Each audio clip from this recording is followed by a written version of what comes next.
Hello, and welcome, one and all, I can't say back, to our brand new campaign. That is a continuation of the last two Pokemon Ice and Pokemon Snow. In the finale of Pokemon Ice, our four adventurers, getting past the wall full of gnolls, went to a church to an abandoned church of the ice continent where a big battle ensued where their companion Loki died in the crossfire between mages and portals to who knows where, tasked by a dragon, a time dragon named Kronos, to prevent disaster amongst their own ranks. That dragon said it would take care of another issue for this team in the spawn of Belladonna, the great green dragon that Team Ice slew. Kronos went to the the air continent where he happened upon four other adventurers and gave them the nudges and tools to deal with two green dragons, it turns out there were.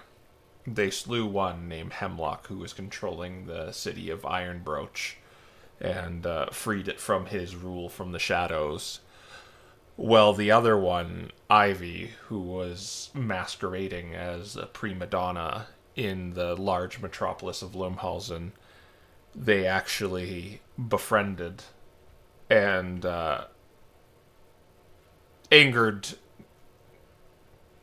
Kronos. Maybe angered is not the right word, to find some new a new assassin, basically, and hired the local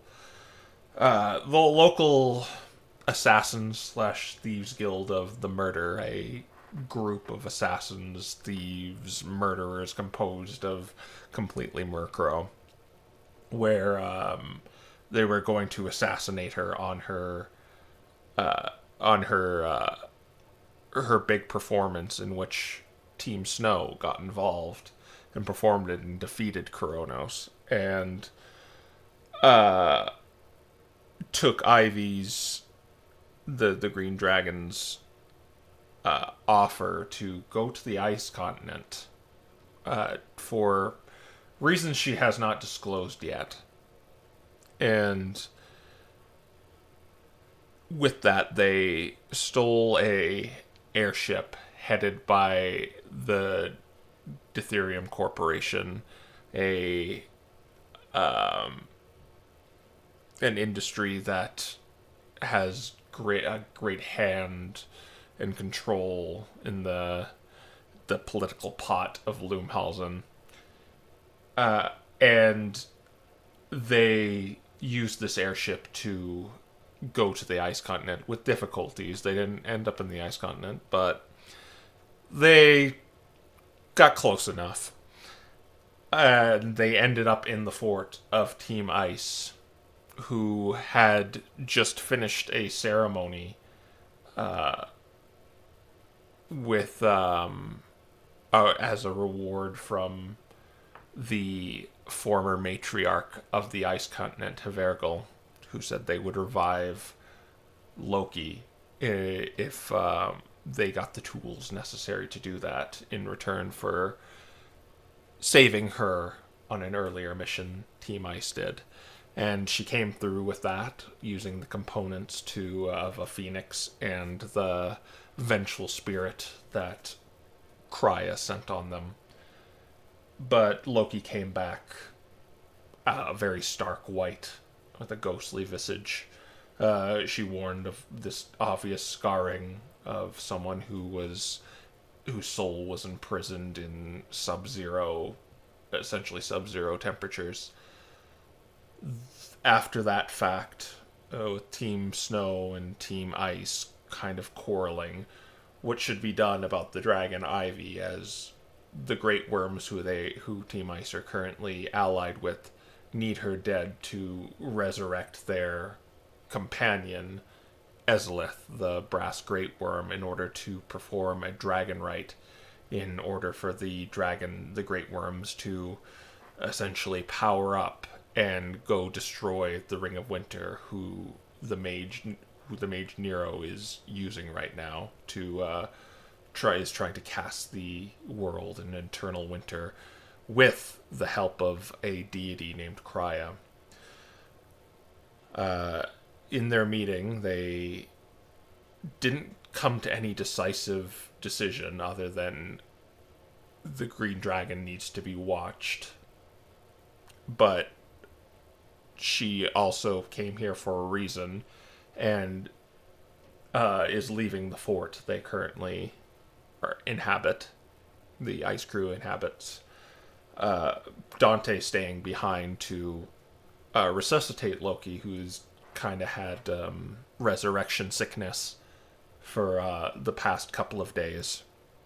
And and Izak, their mercenary turned bodyguard, is accompanying Aiden, watching what the snow crew is doing, namely Ivy the dragon, as the great worms suspect she's up to no good. The state of affairs right now is the party seems to want to go across the wall they currently procured. It is being held by the Expedition Society, a group of sort of freelance adventurers, but they're sort of, it seems like they're sort of colonizing the ice continent, and they have very excessive taxing on a lot of things. And the Snow Crew saw they do that sort of things if you are tired by them of the cut they take and the percentage. And the Hallowed Flames, the current clergy kind of known around the world, is more or less trying to clear the monsters in the Pokemon that are monster-like on the ice continent, in order to carve away, burning down anything in their path. And they seem to seek the destruction of the Ring of Winter as well. We go to the fort the party is currently residing in, and Proteus, Nicholas, Aiden, and Malcolm, Ezek, and Ivy are currently heading out to who knows where. But before you do, Aiden, Pandora kind of catches you on the way out. She kind of, signals you over. I'll go and just break away from the group just before everyone's running out, and I'll see what she wants to tell him. Okay. She says to you, Aiden, if things get bad, attune to this. And she hands you a ring. Oh, okay. Already got a few ideas, and Yeah, she puts a finger up to her Pikachu mouth. he silently nods, and he'll take the ring. All right, so you just kind of shove it in your pocket or something? Yep. Okay. And you begin to head out with the group as you all kind of go out into this winter, this completely change of climate compared to where you were before. And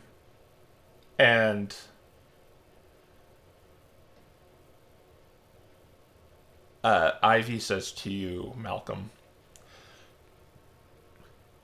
you ask him where's my mom's lair. I don't want to talk to him. Okay. And he like turns like just a little bit. He's like, "So where are we going?" Let me see. He pulls out the map that like the ice crew's usually been using. Is Wait, the whole thing's white. yeah. The Where's the entire time grass?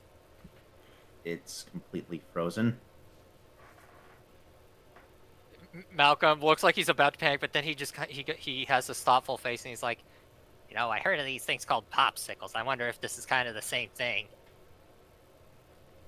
Yeah, there's I- snow beneath your feet, Malcolm.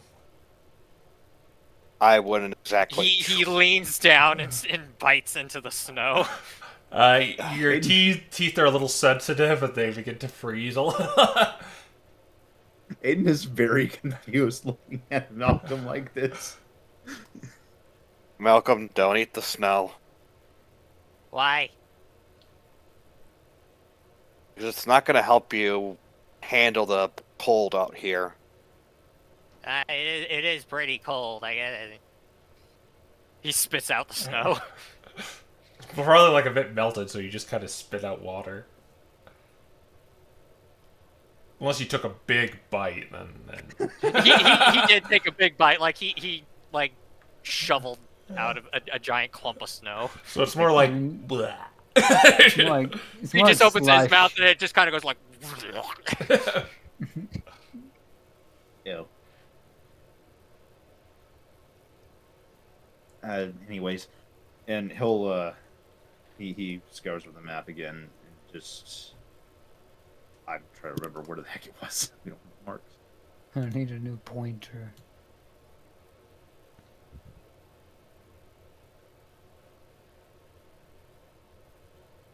Right, it was the former Kinsman's. Only way up there. Let's see. So we can either take our way. There's going to be a very large glacier over around here where you see these camps that we've marked. So we can either go south or we can try going a bit west. And by the looks of things, Yes. south gets Earth. It's there fast. We'll need to get over to about here. Look, by the looks of things, we should just go this way, because that's the fastest.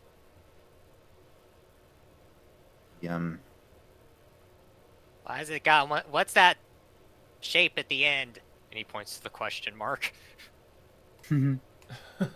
That's a question mark. It means that... Well, I guess in this context, it means that that's not entirely sure. That there might be something else there.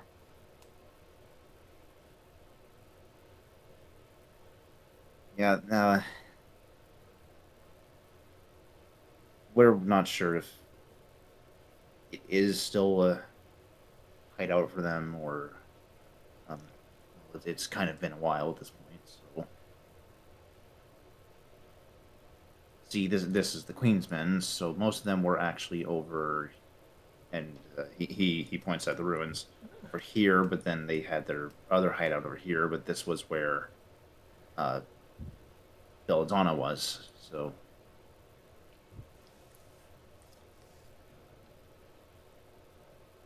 Yeah, we just kind of have to get down to here. Well, then our options are to pass by the gate or to go by these igloos. Either way, It's- looks like we're getting awfully close to the howled flames. It is kind of a sort of mix of control with Hallowed Flames were there, but also the Expedition Society was involved in that, so it's kind of two of them. Yeah, so And who hates you more, the Expedition Society, the Hallowed Flames, or the MDRA?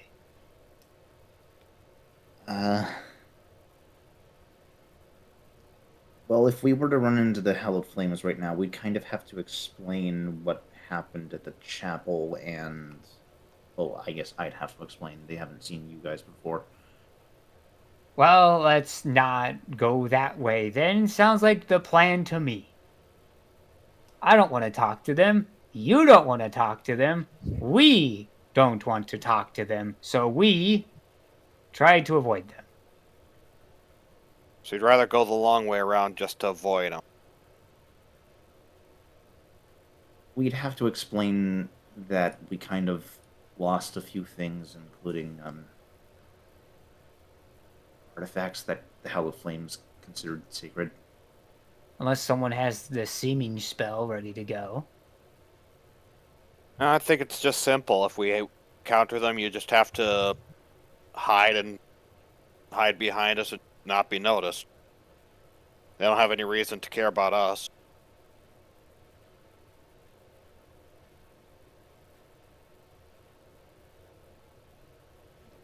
Guess that's actually kind of fair. Just like form a circle around you, just pass by, don't answer too many questions, and move Wouldn't on. they get suspicious why you're encircling one person? Isn't it a little suspicious that they sent you, the one who killed my mother, with me?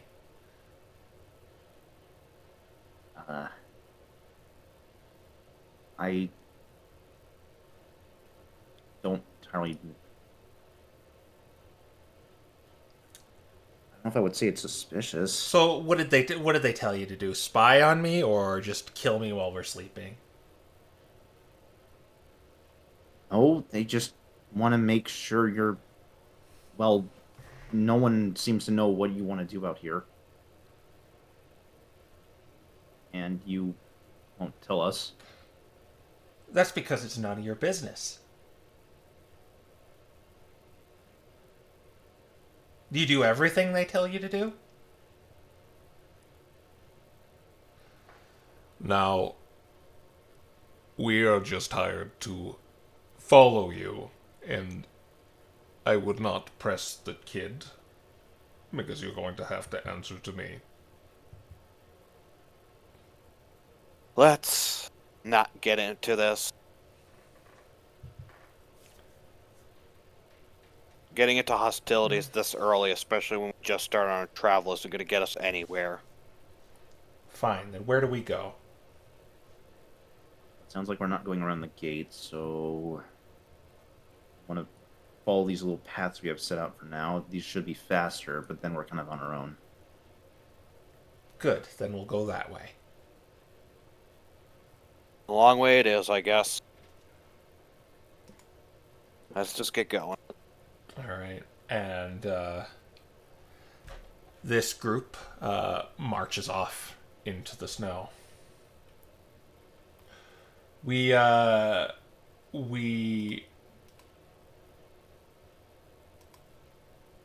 take our...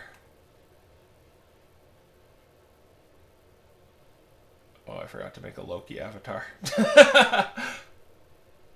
A Loki portrait. We I take... have the old one. Well, I'd have to, like, Photoshop it on the fly with all his stats and all that. Oh, you mean in the... Yeah, okay, well, Pause. it's there. Never mind. I could just do it in post. Alright, well, Okay. we go to, 2 days later, in the, in the fort. There has, Loki, there has been, a dramatic, improvement on your health. The fatigue that has been plaguing you these last couple of days has been slowly going away. Though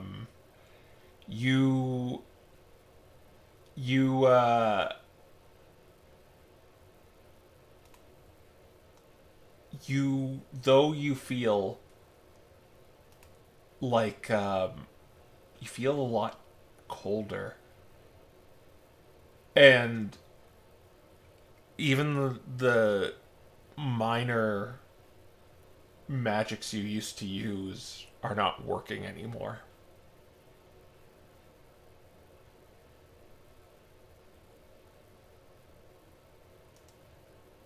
As you Probably. sit in the bed while you know him to be Dante, and a Leafeon named Rebecca kind of tending to you every now and then.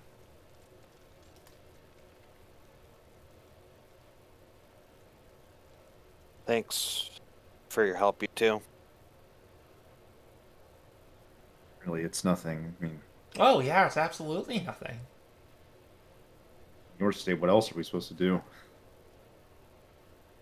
Not usually like we wanted to leave you to die. You don't really know me, so Well, I've actually, back when I was with the other four, I was actually working with the Hallowed Flames. We went on patrols to just rat out bandits, but you know, I used my practical paramedic abilities to bandage them up. that's good to hear. How flames treat you.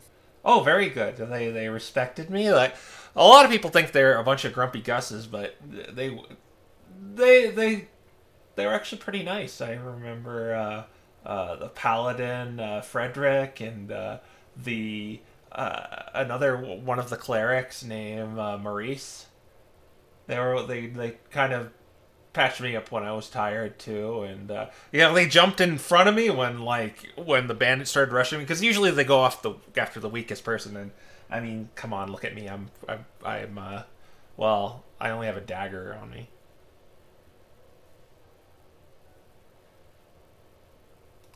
Yeah, that's typically how we like to do things. We wouldn't want a civvy like you to get hurt. But yeah, I think the other group, Proteus, Malcolm, and Gorvin, and well, Dante here, they kind of walked the walk too. Yeah, we've had quite an adventure getting to this point. Though it's a bit much to recap all of it. Yeah. I imagine you've had quite the storied history, especially if you've reached the fifth circle.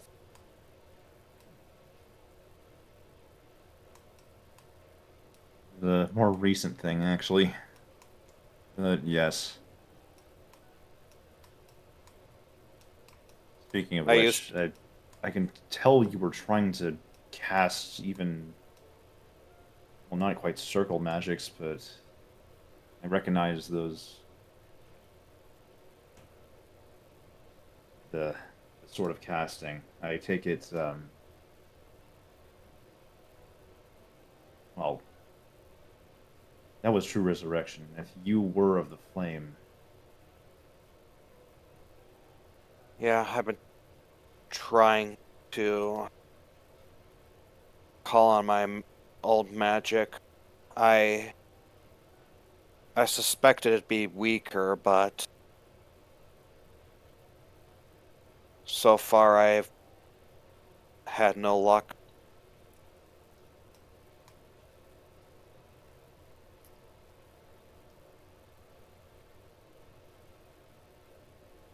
Well, it's okay. I can't do magic powers, but I still heal people.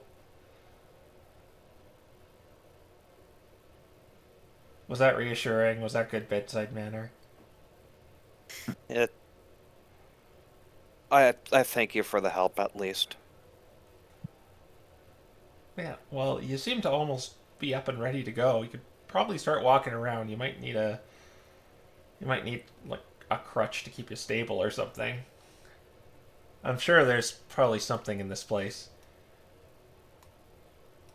Here's your over here.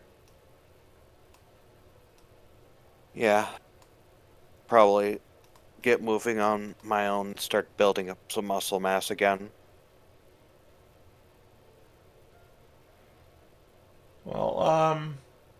I think I'll leave you to rest, or you could try and start to walk around this place. I think you're more invited in this place than us. I think so.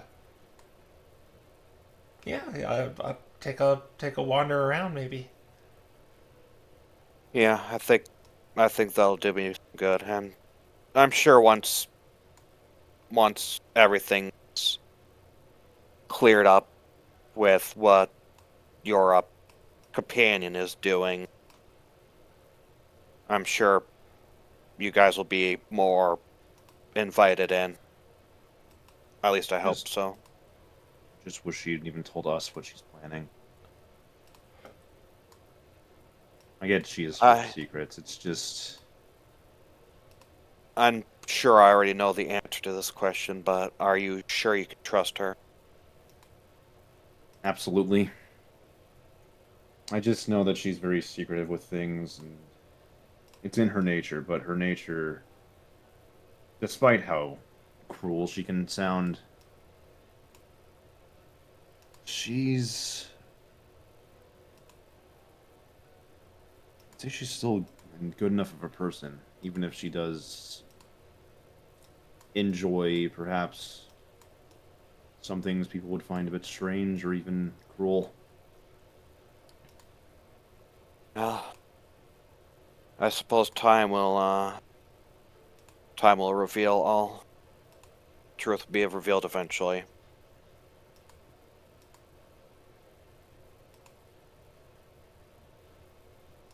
In any case, I think I'm take a walk about the place. May at least help you get up.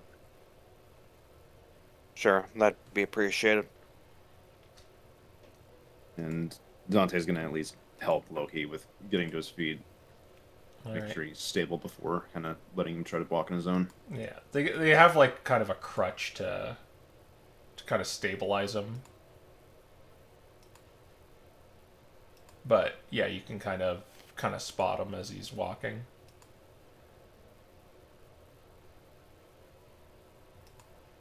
Just sort of hobbles along. What do you think Sabrina and Sinbad are doing in these past 2 days?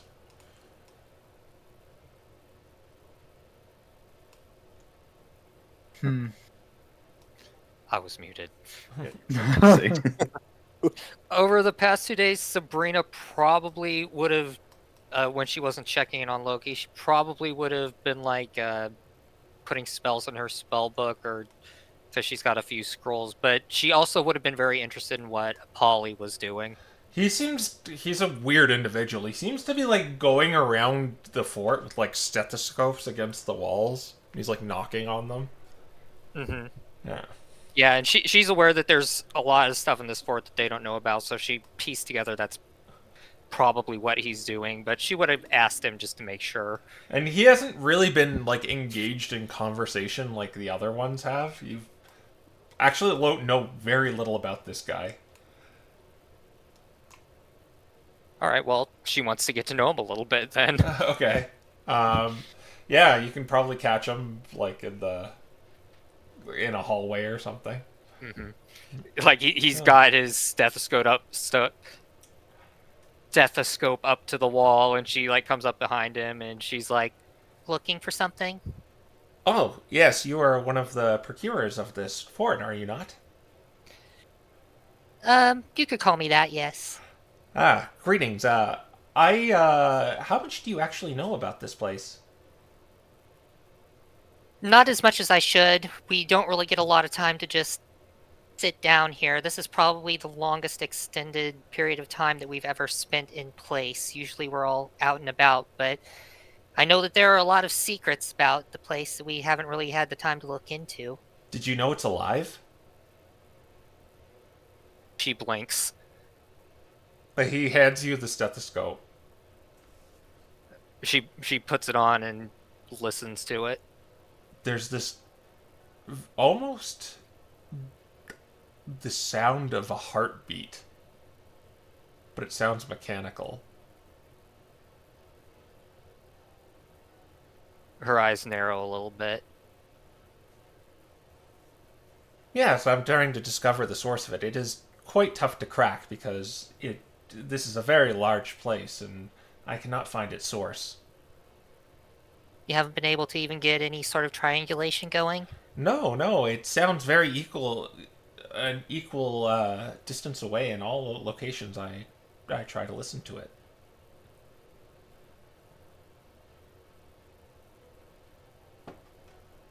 I found a potion in one of the walls. I gave it to Proteus though. That's fine. I'm sure there's plenty more like that all over the place. Probably things of even greater value if I were to guess. Yes. I shall continue trying to locate the source of this mysterious heartbeat. All right. Have you checked in the we call it the basement. It's basically a giant ice cave below the fort. Perhaps my search should go there in that case. And he begins going downstairs.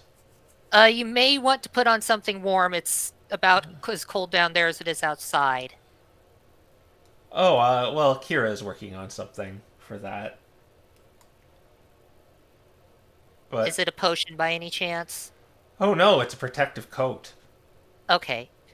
Because we worked with someone who gave us a potion and the side effects were so bad that none of us ever decided to use it. Well, So she hasn't exactly made it yet, but she has a few theories based on our travels it took to get here and where you found us. did Sabrina see him bring in the kaleidoscape? You saw it. Well, it's now in there. There's a bunch of Uh-huh. like he's actually kind of like moved some of like your stuff to the side and put it in there. By the way, while I have your attention, actually, you moved some of my stuff in order to make room for a Oh. thing. Oh, that is a device that my current team is helping me with. Well, yes, I ascertained as much. What does it do? Oh, If you don't mind me asking. it is a virtual world that I have created called the Kaleidoscape. Everything exists inside there as data, but it should give breakthroughs on to develop items and other useful goods and to adapt to how the recent phenomenon of monsters seem to have been plaguing the world. And like she gets that look in her eyes where you can see the gears turning. She's like, "Do you think you could show it to me sometime? How it works?" Oh, well, yes, but I only have 4 devices in order to scan hostile monsters. But I can show you in. Well, actually, I can show you right now. The party that you that I traveled with has their digital avatars. They are calling them stamps. Uploaded to the mainframe here. And using this screen, we can view the mainframe. He takes you. I'd like to see it, actually. Yeah. So he kind of turns it. He flips a few switches, and he like turns a wheel, and it begins making this humming sound. And on the screen in front of you, it's kind of this. It very much looks like the owlbear grid, except it's green and black. And you see 8 figures on there. You see kind of you see the party, Proteus, Malcolm, Dante, and Gorvin as he's gone by, as well as an Espion, a Marshtomp, a Toracat, and a Benary. Who are they? Oh, those are characters based on a tabletop RPG that they were playing. She kind of gives him I'm impressed face, and she said, "It can even simulate imaginary individuals. Interesting." Yes, I could even probably upload the residents of this fort into here, given some time. She rubs her chin and she says, "Yeah, maybe so. They're. You said this is all simulated. They're not alive or anything, right?" Oh no, they're not alive. Data is not living. Okay, I just asked because of that one, and she points to Renuel, who's just staring up Yeah, at the it's camera. it's very similar to illusionary magic, really. All right. Do you think this thing would be able to simulate new spells by any chance? You'd need data of said spells, but this is more. This is less the realm of magic like the MDRA, and this is more of artificery. I figured as much, but in my own research, there's a little bit of overlap. Possibly, but I'm not as versed in that as perhaps you are. Probably not. I can simulate it, but I don't think I can create any. All right, well. I'm always up for learning, so I would like to see this thing in action someday. Yes, you'd perhaps have to wait for the others to return to see what data they have gathered, and I can perhaps show you. All right, thank you. And bouncing over to Sinbad, what do you think you're doing? I think Sinbad is mostly trying to figure out where he thinks that they should go to first. Yeah. So, Is on the eastern side. so you're probably in the. I'm guessing you probably like keep the. Do you have a war room in this place? I guess it's this big table here, right? Yeah, it probably would be. So you got a map all sprawled out there.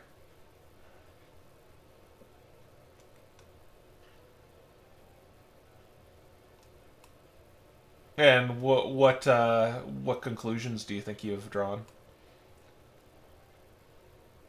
Well, so far, he's thinking the best place to head to is probably going to be Jotunheim. Huh. Given that it is the only known settlement that isn't actively hostile that could have a teleportation circle. And he's also probably trying to figure out means and methods of making travel there more easy. So he might have been talking to Kira about the code of slime or something. Oh, she hasn't said anything to you about that. Okay. Yeah. Then other than that, Sinbad is probably not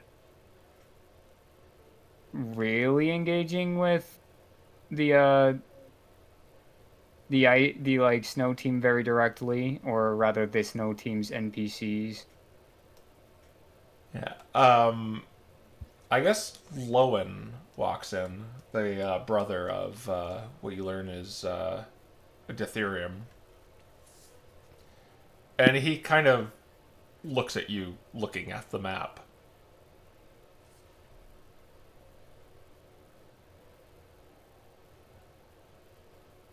And he says to you, I suppose I should.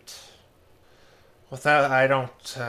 I'm not particularly too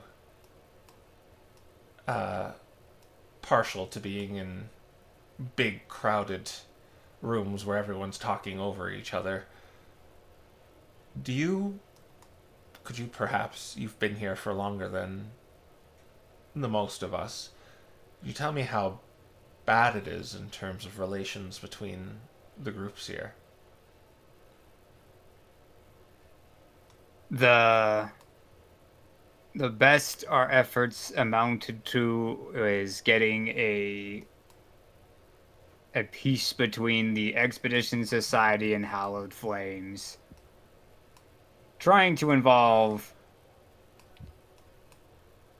other factions, including abolition, instantly destroyed any relationships that we've had with others. If you are found out to work with one that another despises, they do not care about going full scorched earth.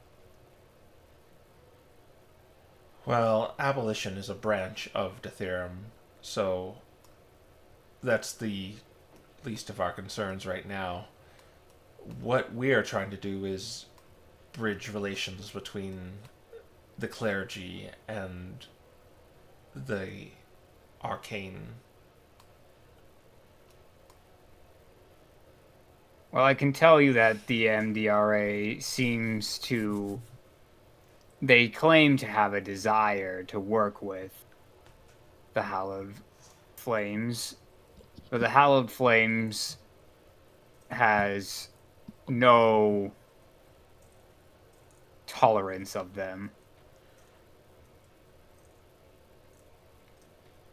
Do you think there's any common ground? Yeah, groups are stubborn. That is indeed a true fact, whether we like it or not.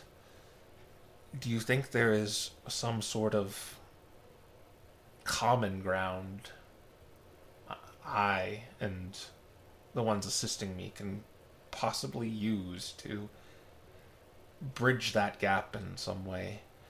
Because I don't think many of you realize how dire it is if my brother's machinations come to reality.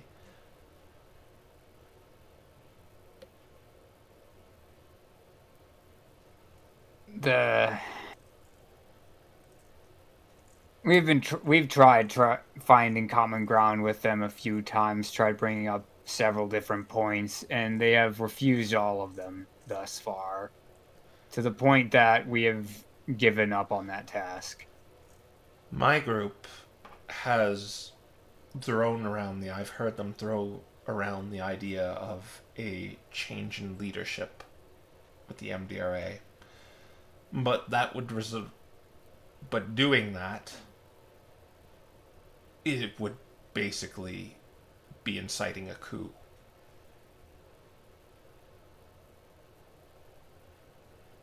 That does not really seem to inspire confidence in working with the Hallowed Flames, though. I think, well, if we brought up this idea to them, I think it is more of a trap for them. Because they would be helping us bring in new management. And I know how things work. They'd want to control that management. But if we do something drastic like this, I think that it should make things better than it is now. And again, my group has bounced around several ideas for who they'd like to see in the seats of the, I believe they call it the directors of the MDRA.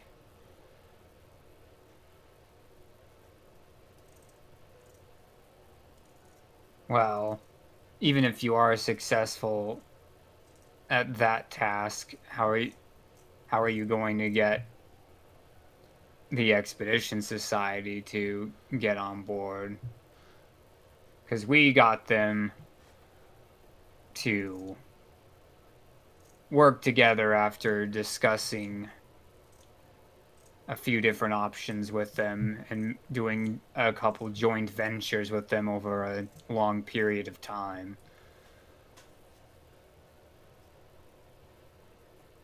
The main two that I am concerned with are just mainly the clergy and the MDRA, as the edicts are the point of contention between those groups and those groups exclusively.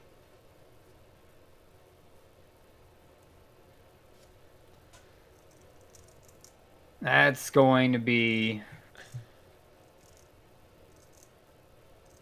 a tall order, trying to change the edicts while also trying to get them to work together towards a goal that they have two completely different viewpoints on is going to be difficult. Well, the edicts would, I would not touch the edicts.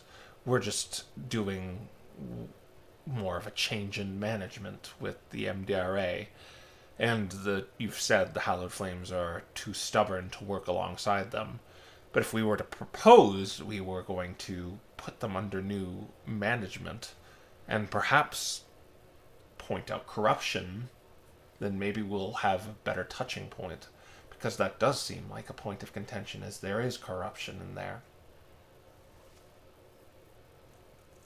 I would not know much about that. However, given that your group seems to be running around with more than one set of scoundrels, I don't know if they're going to accept your opinion as a better option.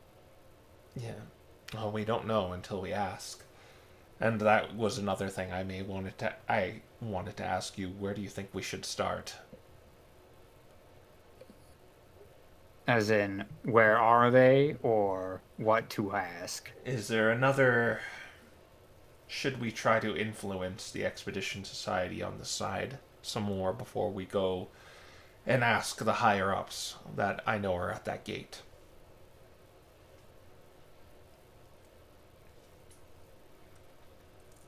Working with the Expedition Society is... It feels like you're being robbed, Yes. but they do work with you. Well, I've heard which- about their taxation. It is more than you are going to see with most of the other factions.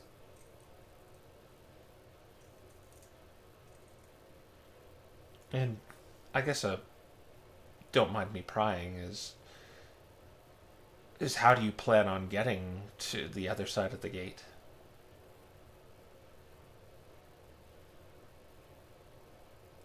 Well, there's a few different options. I've even considered flying as one of them. It's not a fantastic one, however. Flying is one of the methods that would make it easier to not be spotted, depending on how much we want to deal with the Hallowed Flames. Well, Neither faction is going to be very happy with us.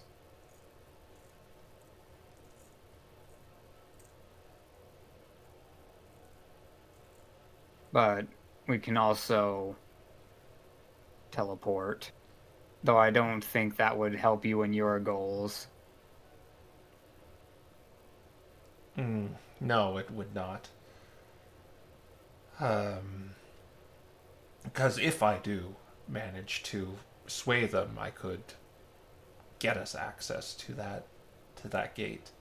No question to ask.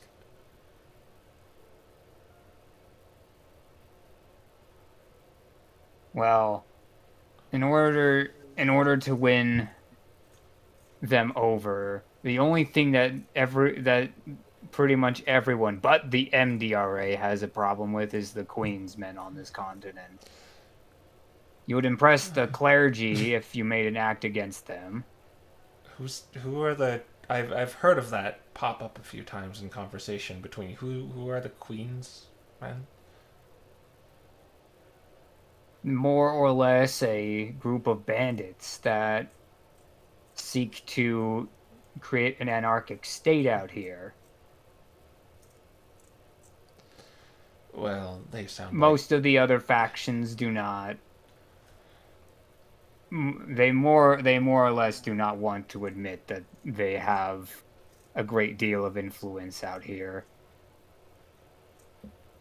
But, as we've seen firsthand, they can and they will alter the course of the mainland. I don't know all of the details, but I do know that it was partially through them that you guys are even here. Those eggs shipped out was done in part because of them.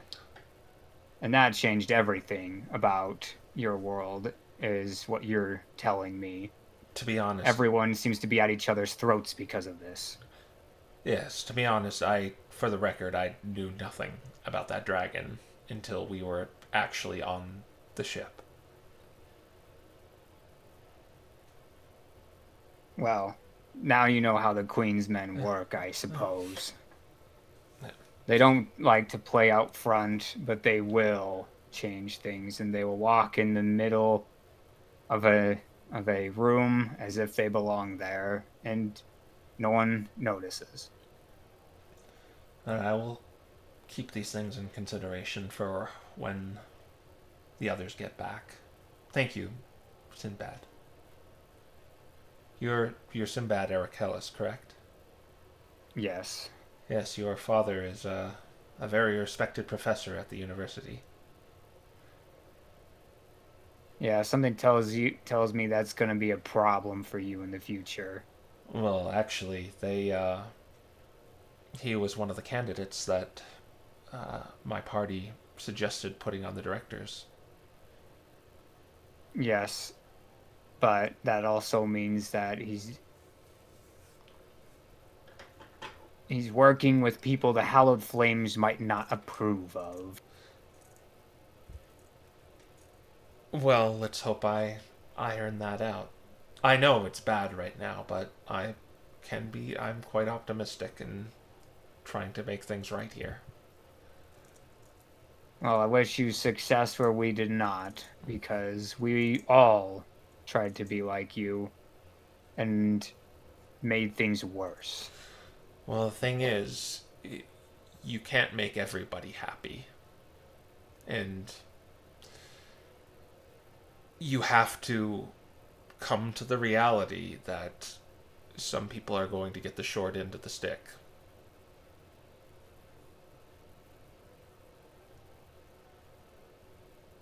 Yeah.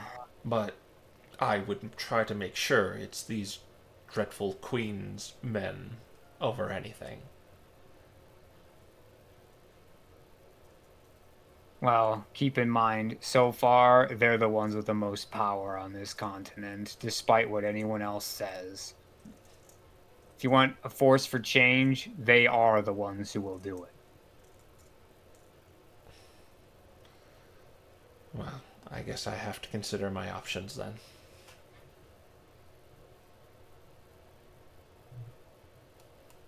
I'll take my leave. Alright. And you begin mulling over the map, I assume, more? Yeah. Or just kind of like staring at it, realizing, oh, who's there? Yeah, them, kind of thing. Yeah. He's probably just ruminating. There's not much more he can do, but he wants to think. He'll think of something. So, after, like, the second day, I'll say you can maybe all get together at one point or another.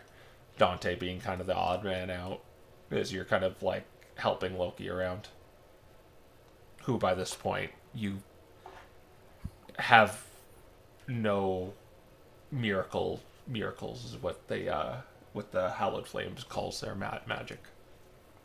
Even the simplest guidance cantrip, a light cantrip, you can't do. Okay.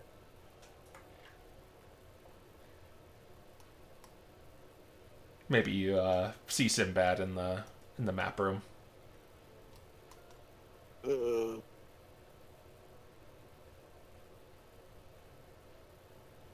Oops, that was the wrong way. Oh.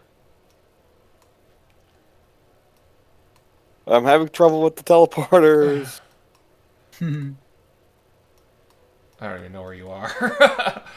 Oh. I think I'm on the top floor. Yeah, you're on the top floors. You're like wandering around. It's a little bit backwards. Oh, you found your way down. Okay.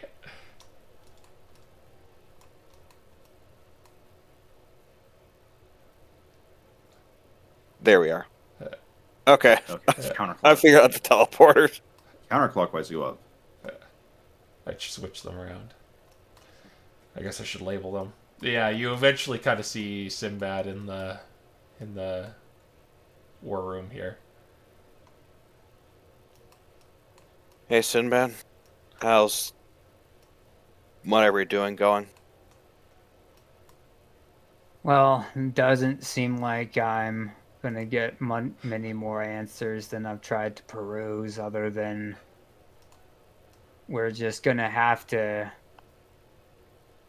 probably take some exhaustion on our way there and hope to find some kind of teleporter, or at least something of value in Jotunheim.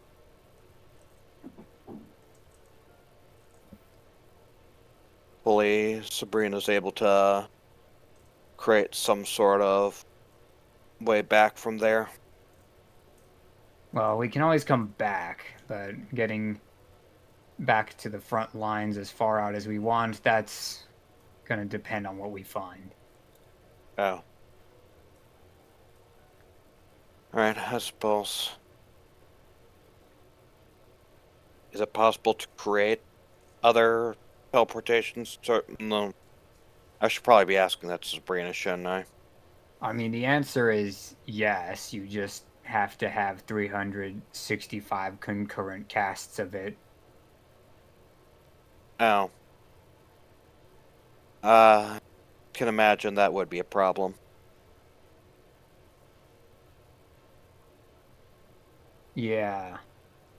Not unless we want to try and take an army of MDRA mages out there who will or not be willing to come.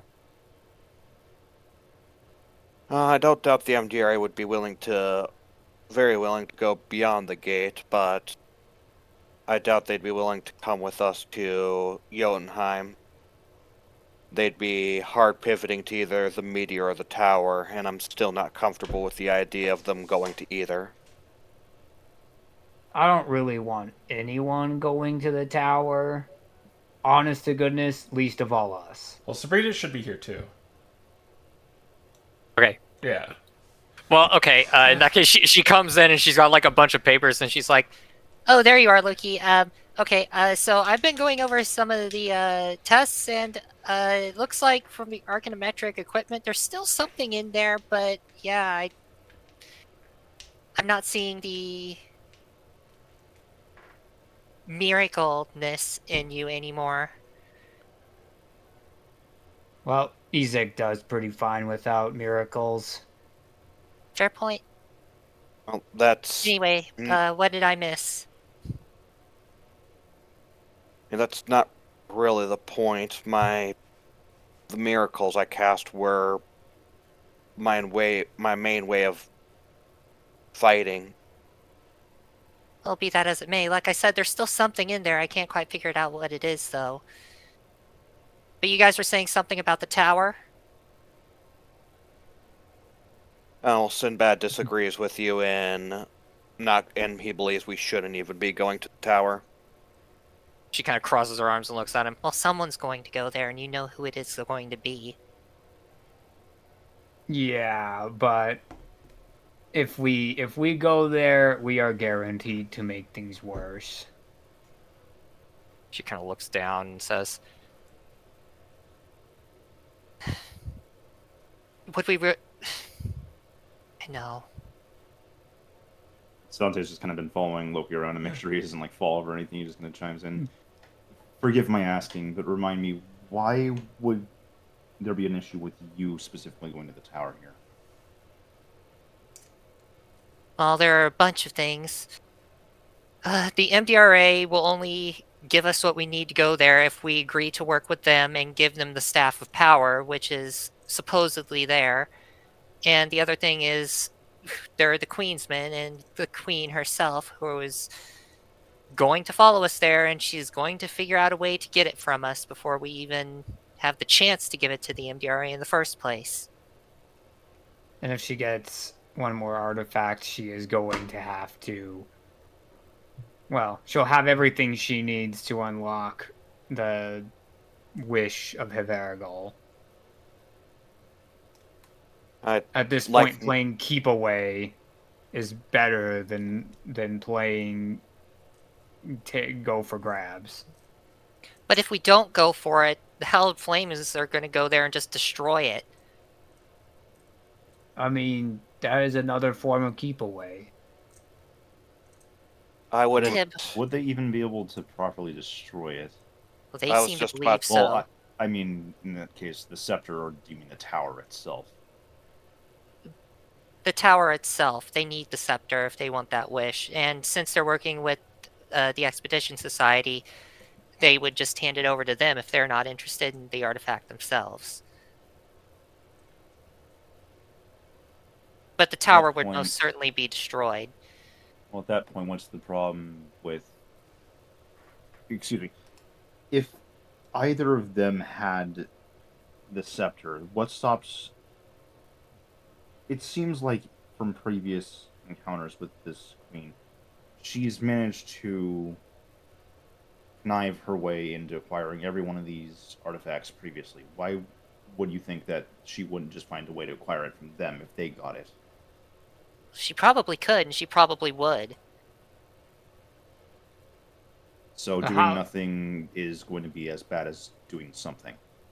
The More or Hallowed less, but- Flames would have to push their way out there, and they believe that the only way to do that was with the Ashen Scepter's blessing, which they do not have anymore because of Queen.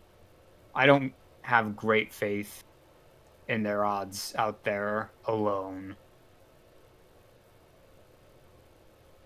Right, because the further east you in the continent, the colder it's gotten. I would rather the Hallowed Flames not rush into a suicide mission, personally. Though, at this point, if they do or do not, I don't really have any way of any power to stop them.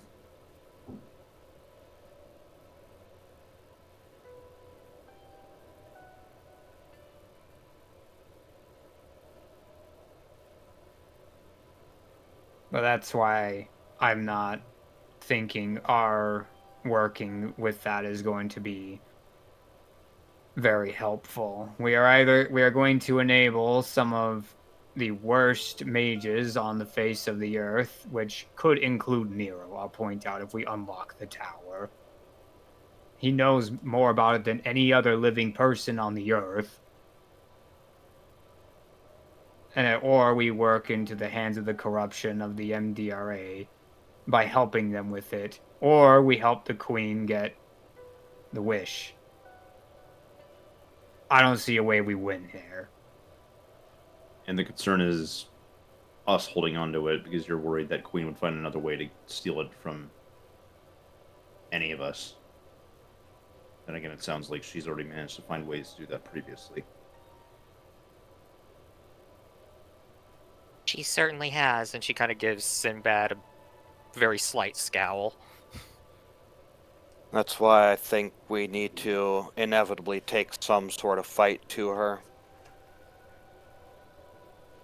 I think both for the sake of seeing the East and for the sake of no longer having this chaotic force who will ruin everything we attempt to do, I think taking on the Queen is going to be something important to do.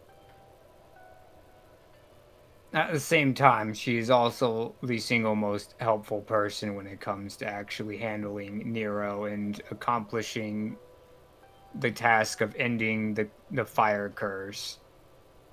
No one else really seems to care all that much.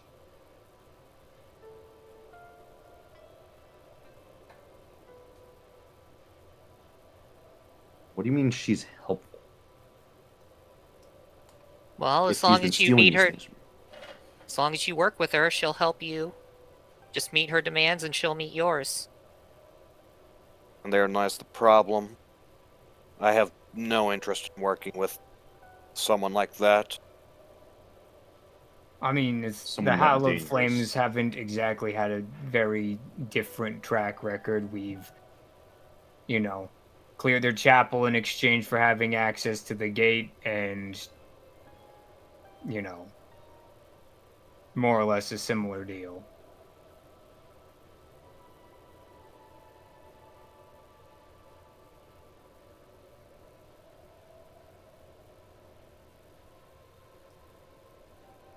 Just then the door bursts open, and you see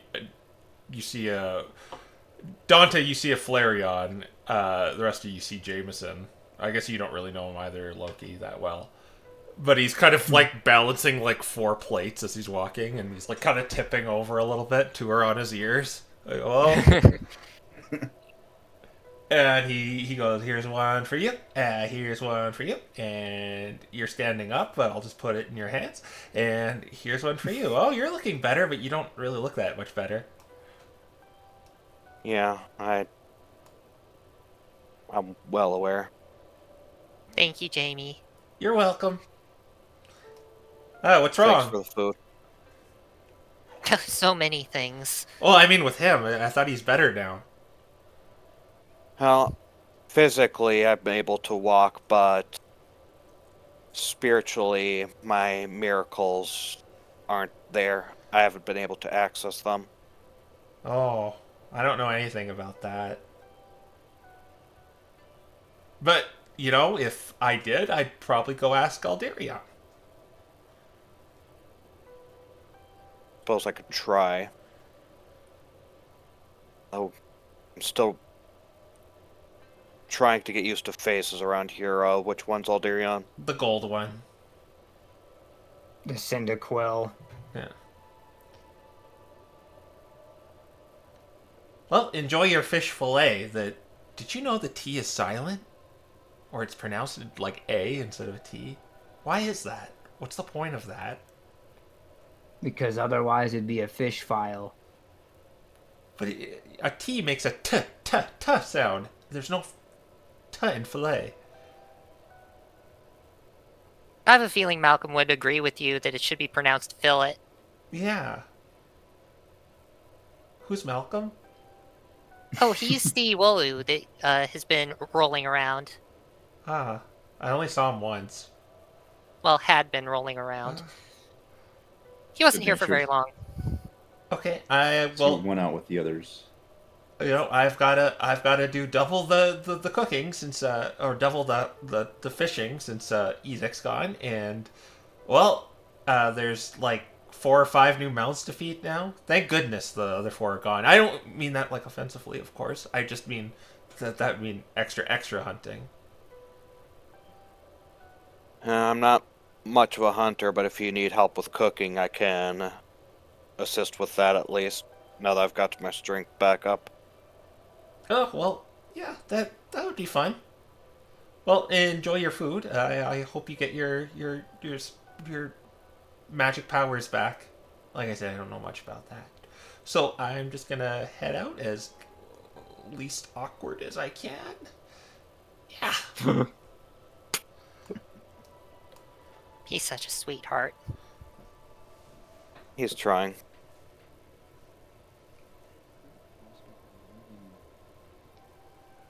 Loki sort That of. Grovile was also quite young. I'm surprised to see another so young out here.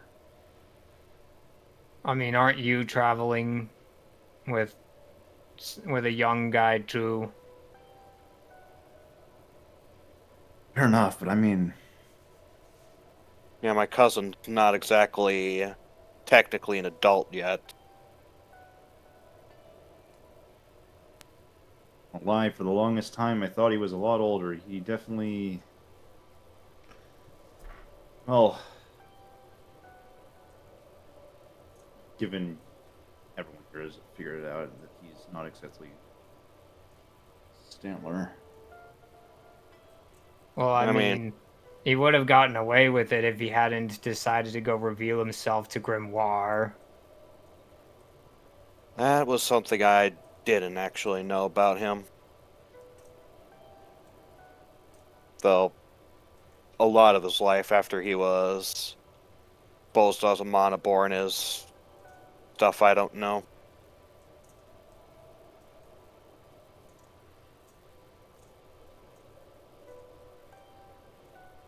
That's well, that'd be kind of a long story to go over, given just what we learned during the travels. Is the longest time we just kind of thought he was, well, was good with his disguises and good with a knife. Did gradually kind of warm up to us and showed that he was man-born. Probably took him a lot of courage to do that. Being a Zora isn't exactly easy.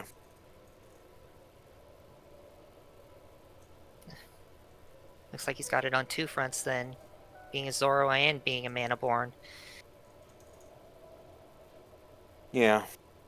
Poor kid.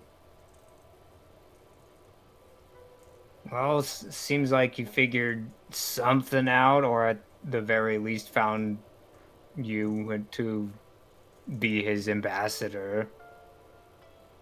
Though then again, I don't know how he's gonna fare out here when more or less the laws whatever they feel like.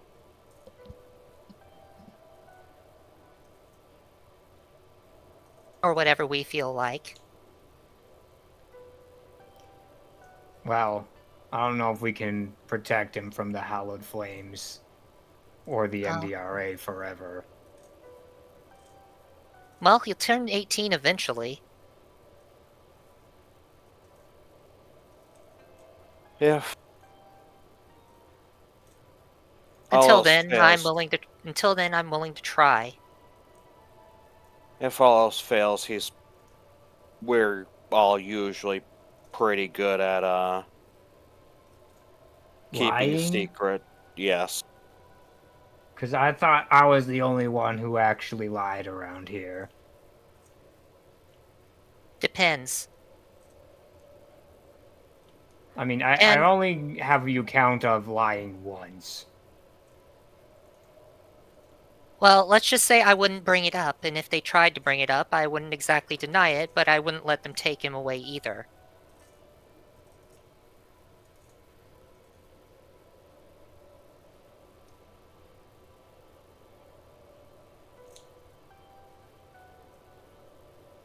I mean, I refuse to lie, so if you plan on doing any lies, I'll just keep my mouth shut.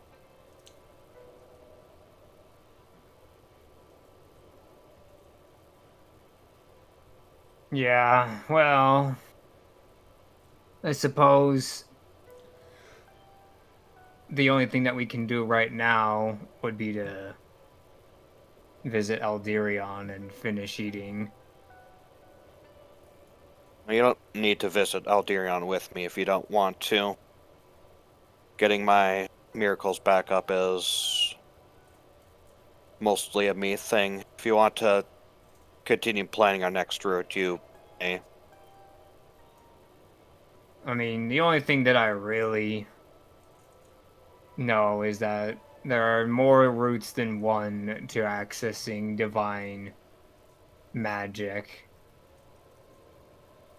There are more methods than even gods, or at least that is what one of the people I played cards with growing up told me.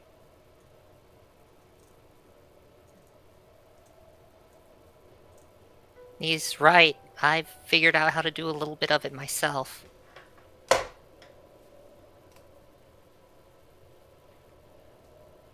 Did you talk to that guy and find out how to do it? Which guy? We talked to a lot of guys. Well, you know, like when we were growing up on the sand continent, that's who I was talking about. No, I never talked to anyone of the sort there. It's more of a recent thing that I figured out how to do it. I went through some of the documents while we were at the ruined temple, and found a few, read through them, and I can cast Cure Wounds now. Certain that's quite the same thing as casting through the divine, though. If it achieves the same thing, then what's the difference? Eh, Well, For one, you're mana born, so you don't have to make that connection to begin with, but Loki does. Even if the effect could be the same, it's very hard to explain it when it comes to drawing on a more divine nature with spellcasting. But well, I can't exactly feel the same as you would cast it, so I don't know if it is the exact same or if it's simply, this feels rude to say, but a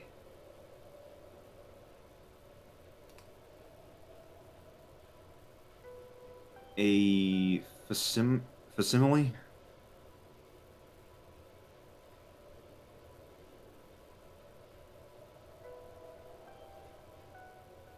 She just kind of shrugs.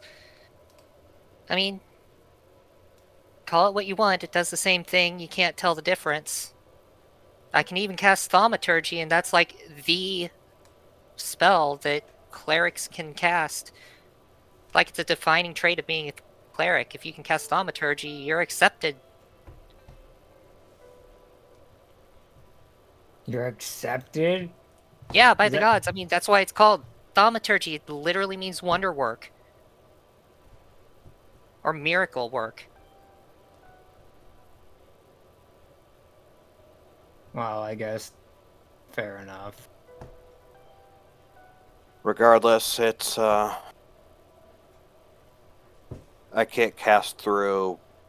I'm not mana born, so while you can work out the magic, I don't think I could work out through a similar method to be able to get anything close to what I was able to do before. Well, I personally disagree, but you probably need to find your own way either way.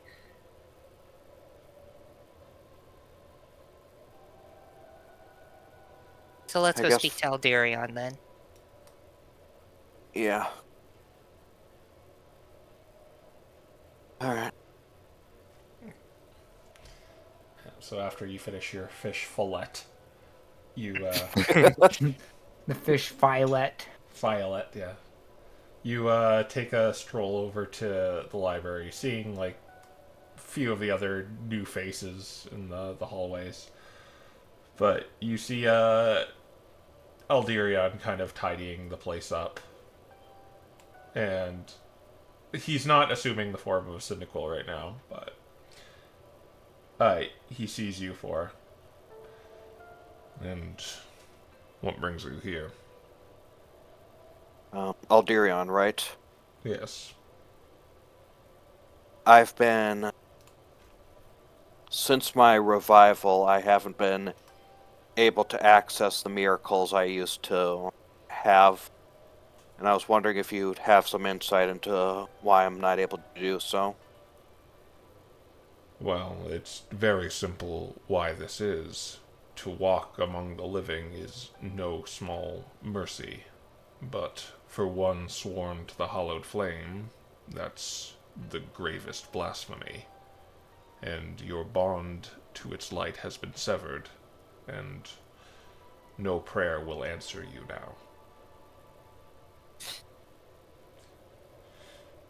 I was worried about that. And he kind I of hope- looks at you all. Yet, this need not be the end of your path.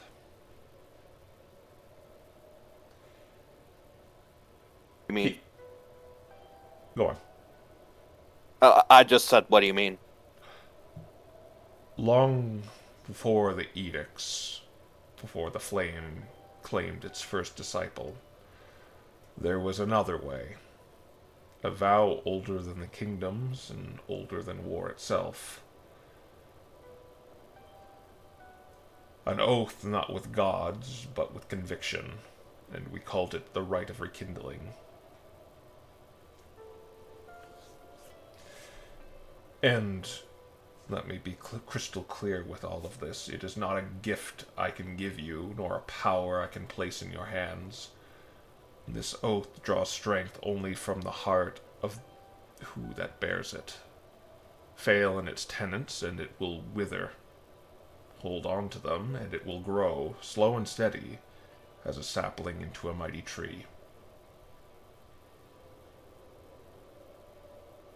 If it's what it takes, then I'm willing to bear the convictions and oaths as I need to. I'm somewhat aware that there are those in the flame who take similar oaths and bear them with strong convictions. I need to be strong for my companion, for my allies, and the sake of this world.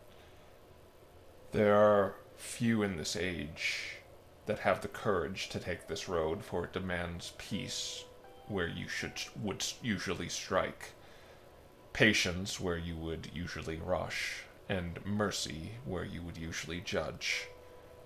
But if you wish it, I will summon my other kin, and we'll see if you are worthy to stand among those who swore it in ages past. But I should warn you, this might be dangerous journey to take part of.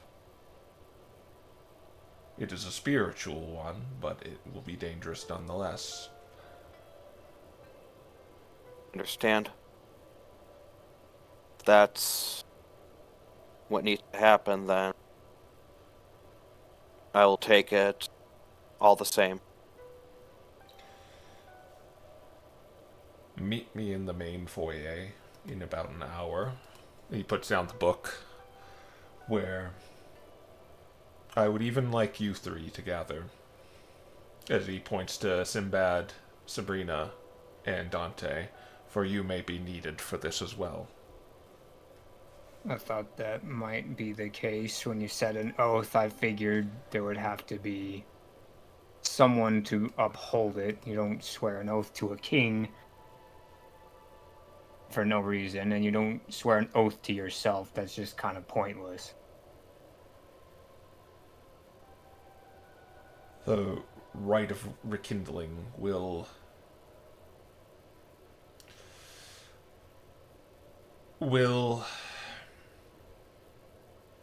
not tax you three, but it will him, as he looks to Loki. As I said, this is not a power-up I can just grant you.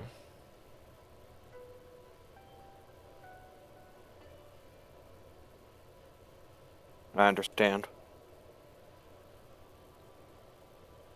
Very good. Then meet me in an hour. Very well.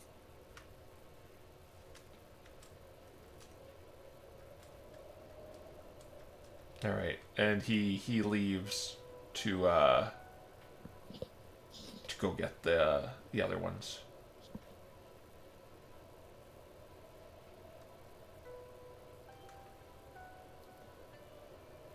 Loki lets out a very long, deep breath. Seems like you'll be starting in something all over again. Just wonder, where does this put your own faith in your flame?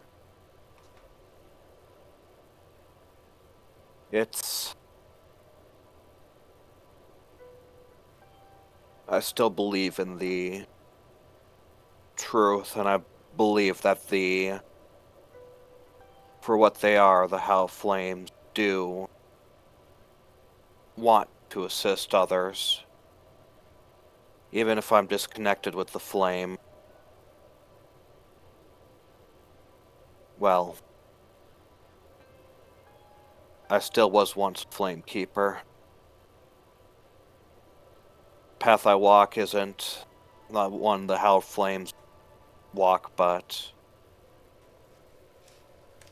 Well, I certainly can't judge. From what I remember seeing back near a continent,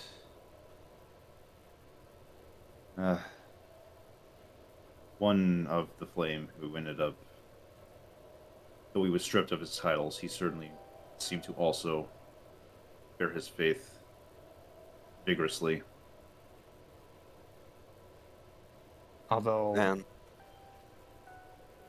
This man taught you, didn't he?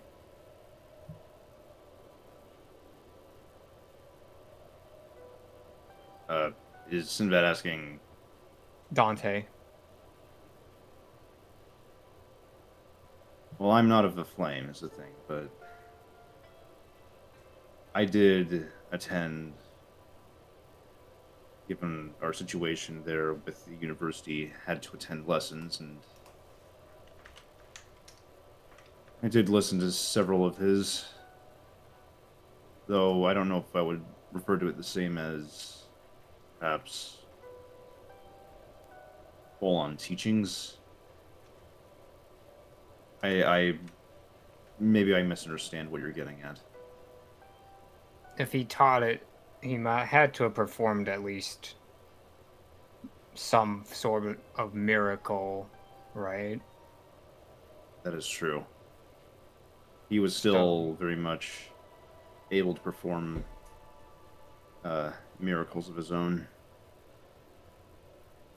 Though I guess in his situation it was more that he was cast out from the clergy, but not from the benefactor. I don't know what you want to call Reshiram. Not from the Something flame else. itself. Which is interesting that that deity draws the line at resurrection. Seems like there's a lot about that deity that we don't truly know or understand. To be fair, I don't really care to know about any deities other than Kronos. I wouldn't And- call him a deity. Or Krya. I guess I want to know about Krya too.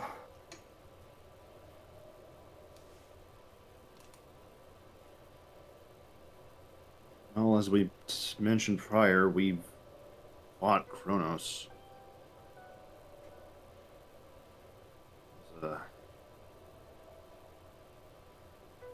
certainly a close one with that.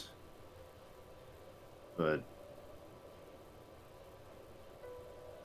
from what we experienced, Kronos was actually quite weak against Ivy. Oh, really? I don't know In what way? why. As though her breath seared him in ways almost unnatural. Unmade him? I wouldn't say unmade, but it was. I mean, I've seen what that's done before, and even against him, it was though such an effect was far more potent than it should have been.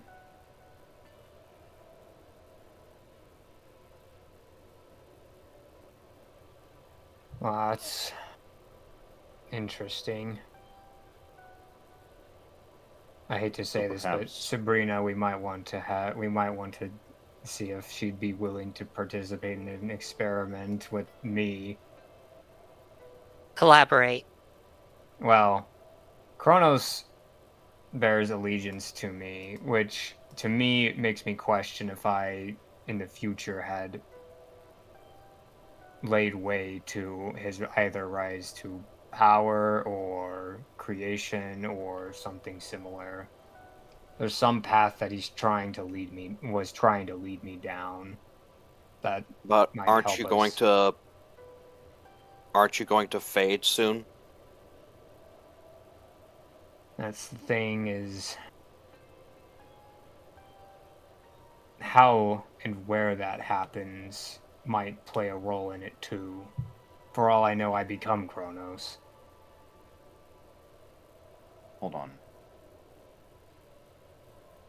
Where's this theory coming Bad speculation. I'm good at that. He does it a lot. So what Mm. experiment exactly are you wanting to do, Sinbad? Are you wanting her to breathe on you? Are you wanting her to, I don't know, cut your paw and swap blood like you did with Thor? Like, what are you saying here? Yeah, it's something along both of those lines.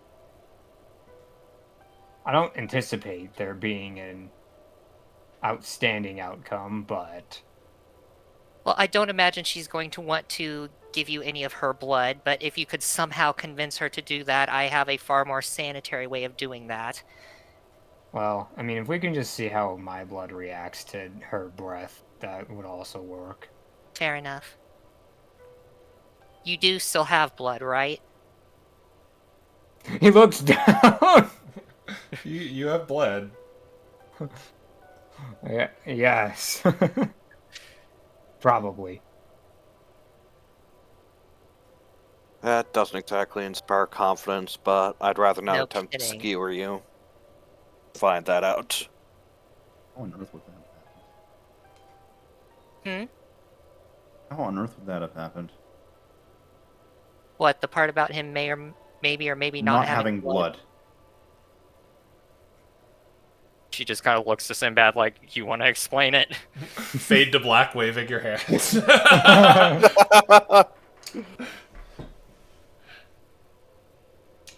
Yeah, we'll probably. Alderion will show up by the time we hit the end of that.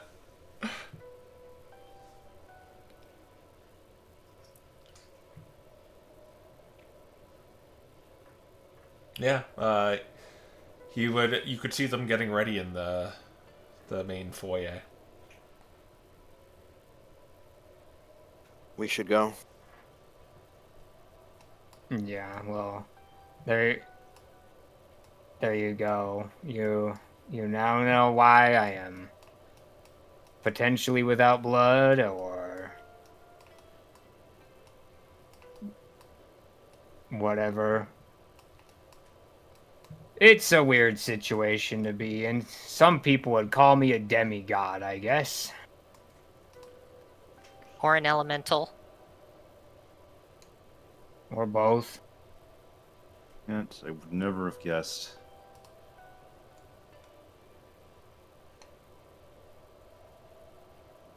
Unfortunately, it's not exactly going to last, which is what I mentioned. Very unfortunate. Or No. But sounds like in the old text, Bahamut do not last either.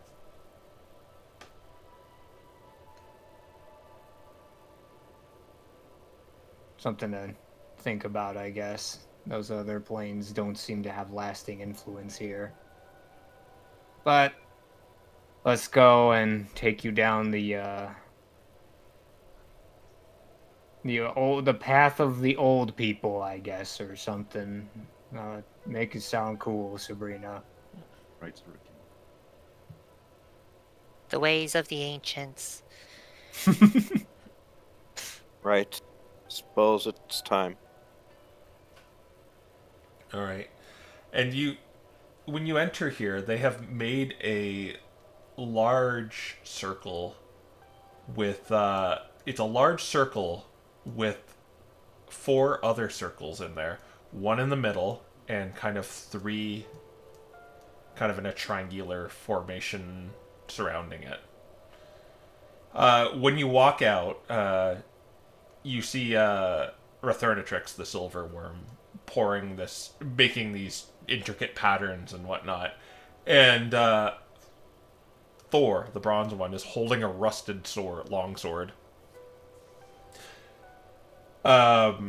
He says to you, Alderion says to you, the 4 of you are going to need to get into that circle.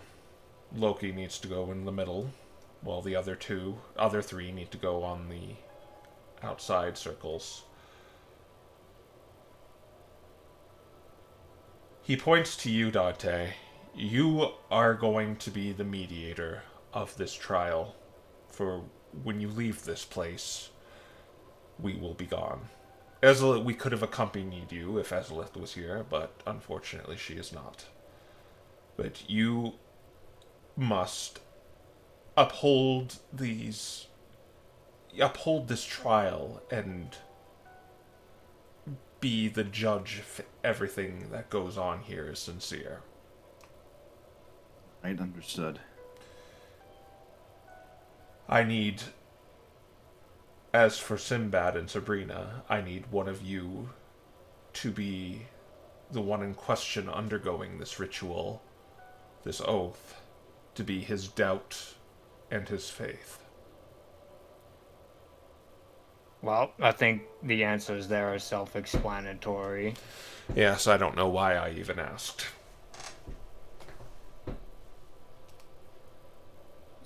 Don't think of me too harshly by the end of this. I won't. There are 3 tokens we need for this. A shard of steel, a handful of soil, and a small flame. I would rather you provide the flame. Jameson, if you could be a big help if you provide the flame for this. Oh, really? Oh, okay. And he lights a torch. Probably trying to ham it up and twirl it around a few times. And he places the torch, the soil, and the steel kind of next to you, but kind of still circling Loki.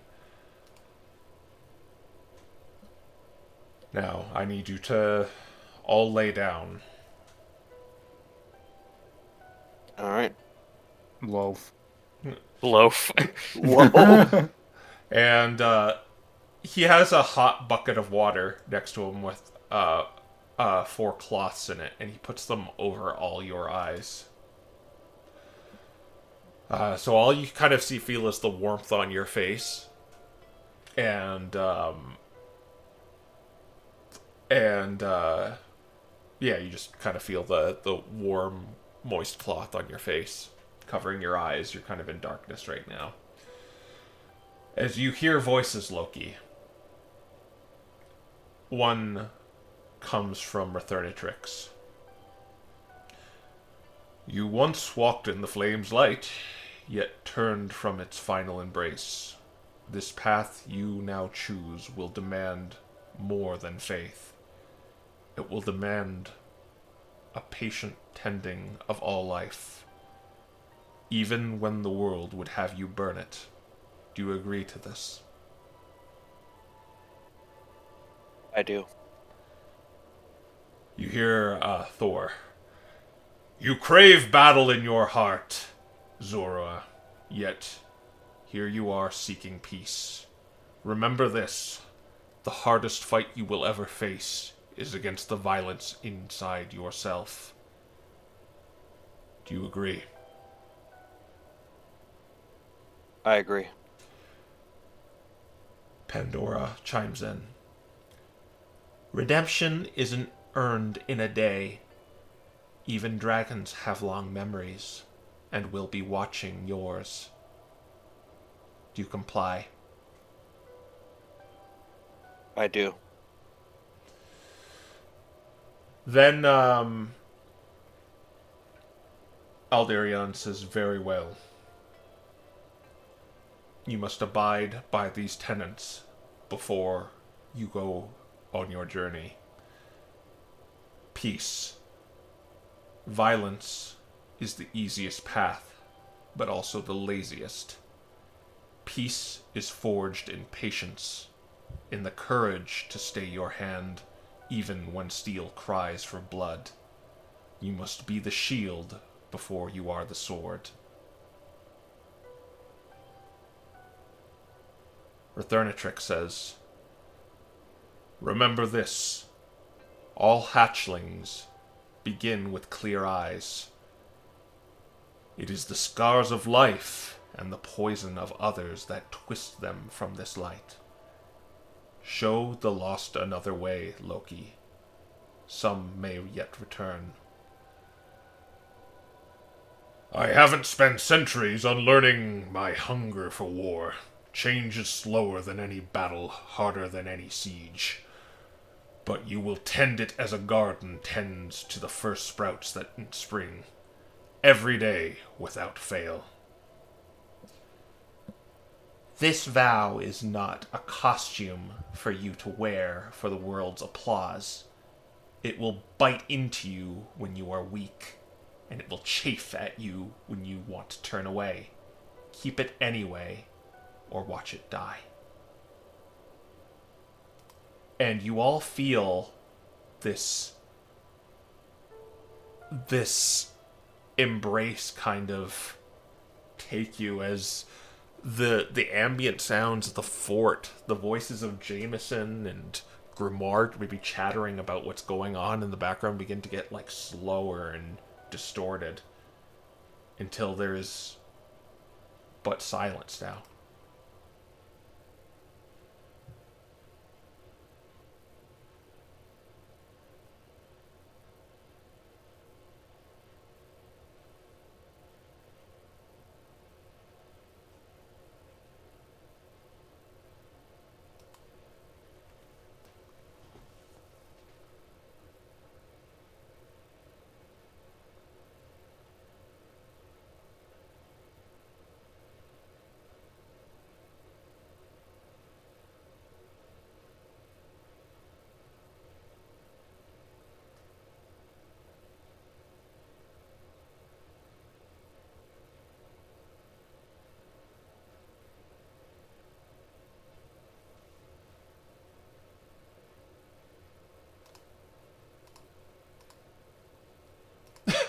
That is so crazy.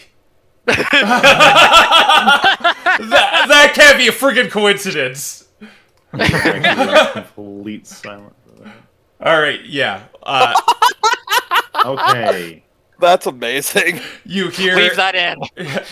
You hear complete. I disconnected, by the way, from that stupid Discord glitch. But all you hear is just you hear the distorted sounds and then complete silence.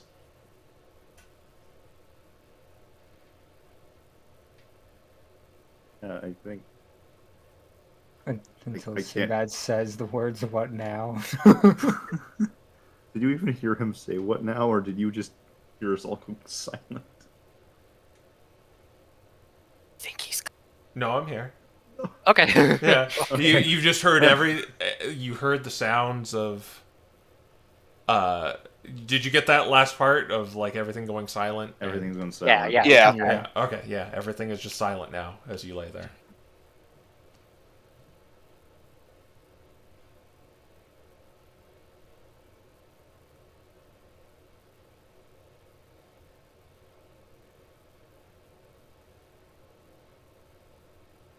Still here in the fort, or Can Sabrina hear him say that? Yeah, you just heard Dante say that. Okay. Dante's going to slowly sit up and pull the towel that he's had off of his face. All right. Look around. You are no longer in the fort. You are kind of in this decrepit-looking temple, very much in ruins, but there's nothing outside. It's just a black void. Like as if you're in the middle of just space right now with no starlight. But it is still illuminated despite this. And around you, you see the rest of... you see Sinbad, Sabrina, and Loki all laying there on the ground with just the wet cloths on their eyes.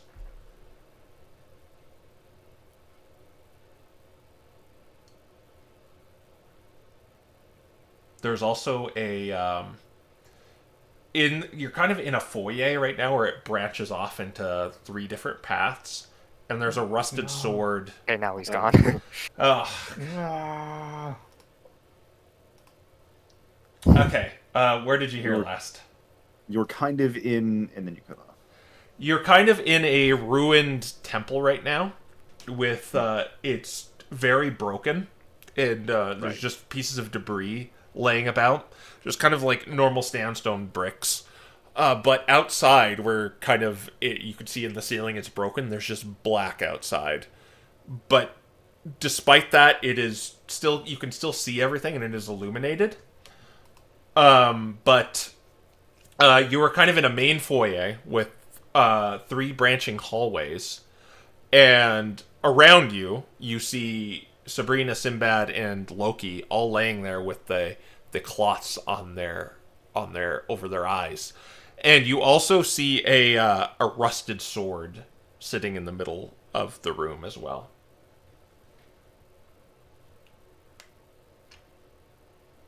Did you get all that? Yep. Yeah. Okay.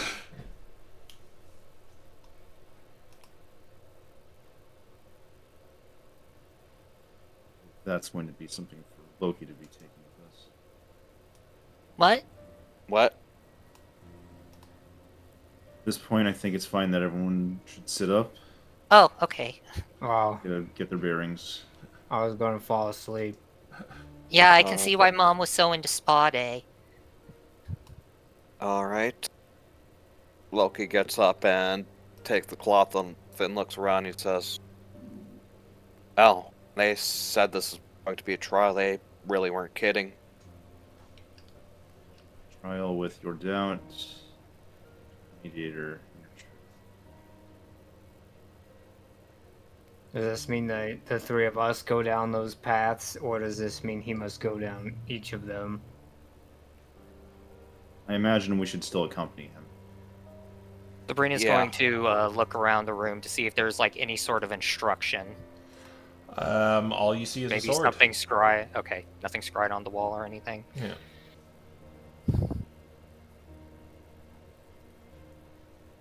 I have a feeling you need to take the sword, even if you're not going to use it. Yeah, I was about to say I would prefer that there was a shield here, but I suppose for now. Let your Loki faith walk. be your shield, Loki. Suppose. I'm Loki, supposed to be the doubt here, so I can't offer encouragement. Loki just gives a slight chuckle and he first feels the sword and then picks it up. It's just a very rusted sword. The kind you see brigands or just thieves running around with. It's not remarkable in any way.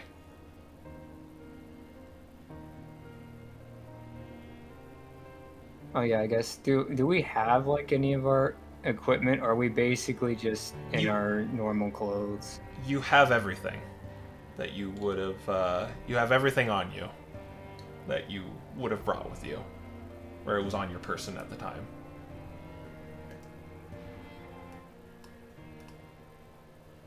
Alright.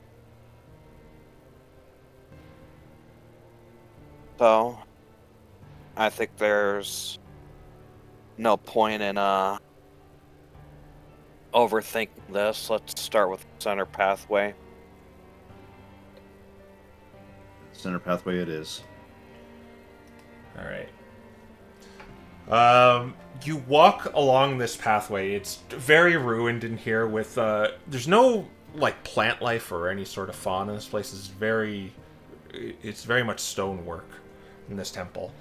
You walk along this pathway that was laid before you until there is a pedestal that leads to a sort of like a dais with a like a plinth on it, a large plinth.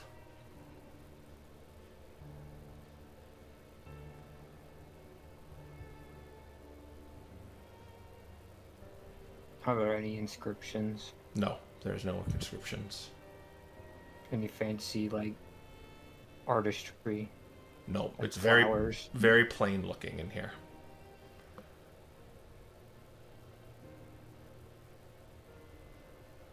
Alright. Loki will walk up to it. You said there's a pedestal? There's kind of like a small dais and like a plinth, like a large kind of bowl on a kind of stand. Is there anything inside the bowl? Are you gonna go up to it? Yeah. All right. When you step up to it, it begins to kind of glow with white light as it begins to coalesce into kind of a draconic form in the light until you see the dragon that you interacted with, Thor, his form kind of materialize in this ethereal white light. And he says, taking the path of redemption requires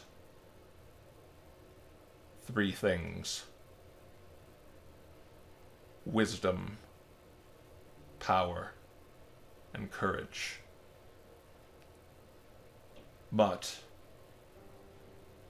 too much wisdom leads to arrogance. Too much power leads to those becoming tyrants. And too much courage leads to those being reckless. Why do you think you deserve power?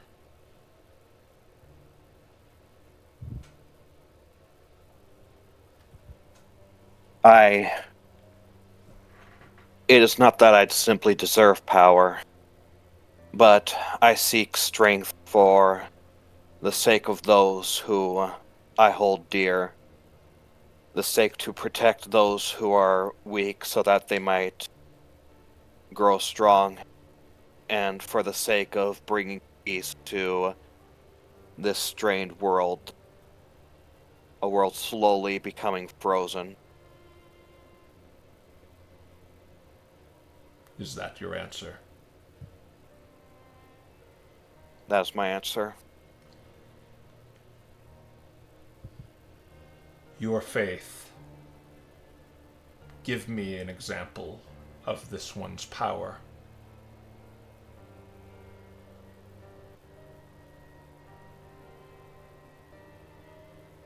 Is he talking to Sabrina? He's talking to Sabrina.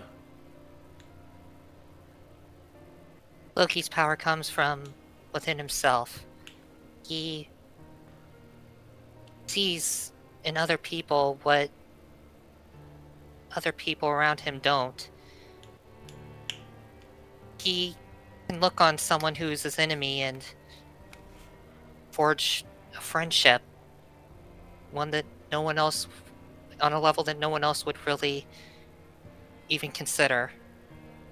He looks at the past and he ignores it in favor of what could be in the future.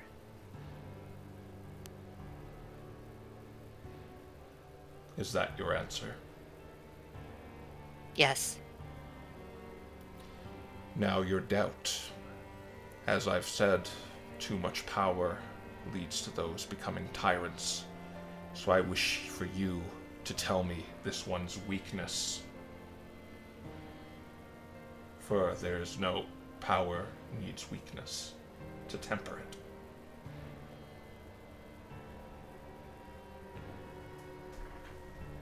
As he looks to you, Sinbad.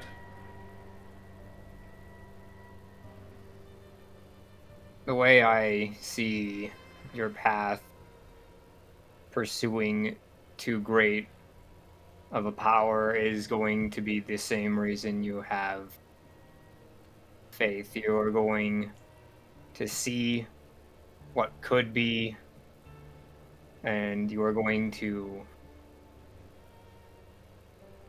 chase after it. You're going to try to bring it out when it is either not the time or when there is need for retribution,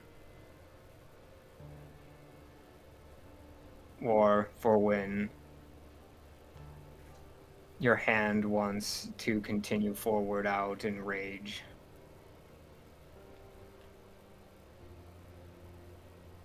Is that your answer? That is the answer I see of where power could be too great. Then I grant you my power.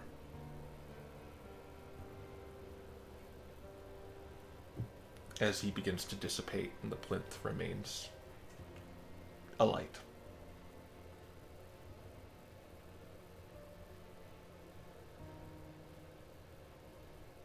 I believe that's first. Does this room end? Yeah, it ends here. Okay. I believe now we need to turn back and go to one of the other two paths. Probably we'll go left first.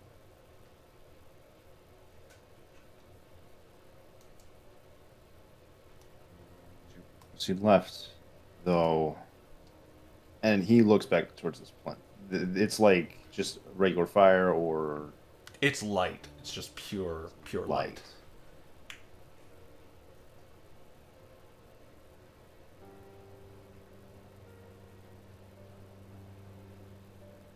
If you want me to I- try. Loki sort of hovers his paw over it, sort of. Yeah. I do not know the symbolism in this of the sword, if it's forging your pledge or perhaps. Oh, right. Actually, that's a fair point. He hovers his Uh. paw and then he hovers the sword over it.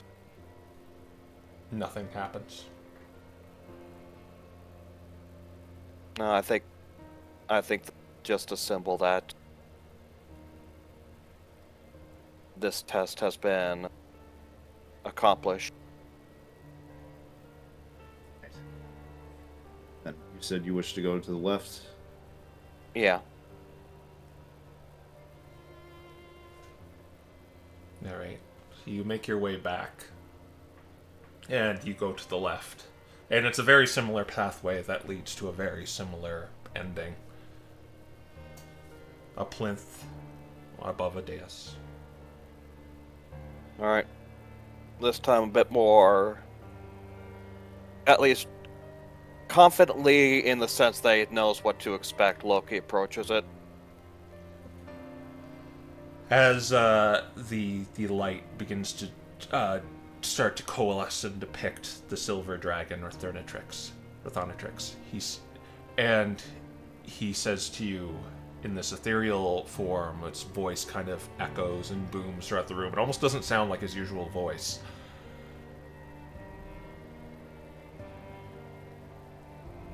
Wisdom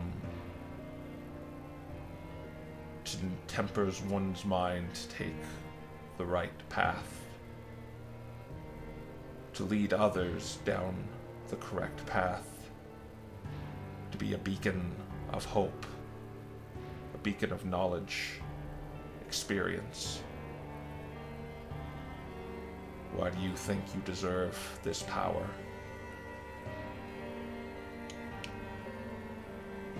Ignorance has been a problem with much of what is going on within the groups.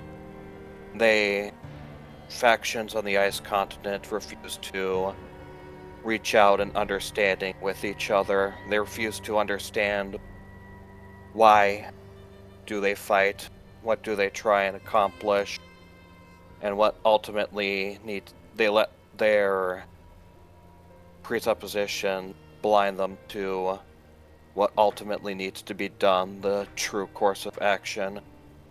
I wish to gain wisdom so that I might not fall into the same pitfalls, so that I can be somewhat of understanding, be someone who is able to mend the ties and lead towards not just my own understanding, but the understanding of others, so that we may be able to work together instead of alone. Is that your answer? It is. The faith. I would like to hear an example of this one's wisdom.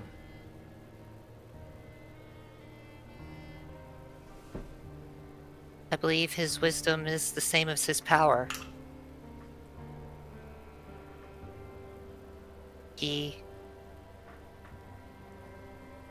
looks deeper than what is superficial and does not necessarily look to the past. If he finds new information, he will integrate it into a new course of action, rather than sticking to the prescribed course of action that's been used over and over again. There are new ways to do things. You don't have to stick to the old way.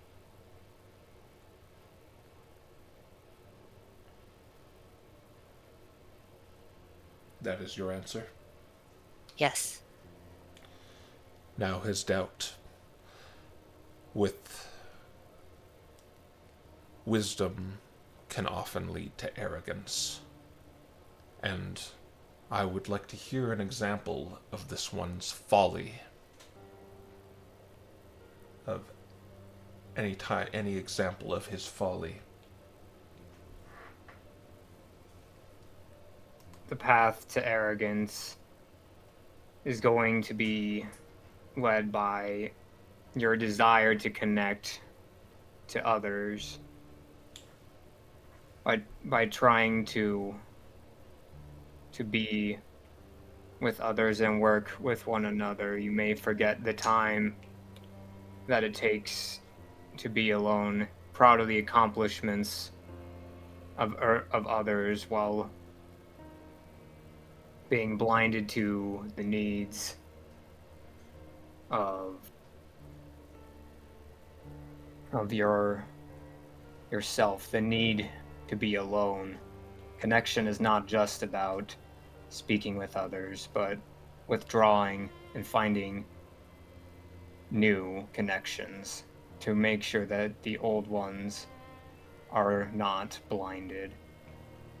The arrogance will be silent, and it will be something to watch for. That is your answer. Yes. Very good. Head towards the last path. As the plinth begins to... He kind of withdraws into the plinth, and it lights up in a similar manner.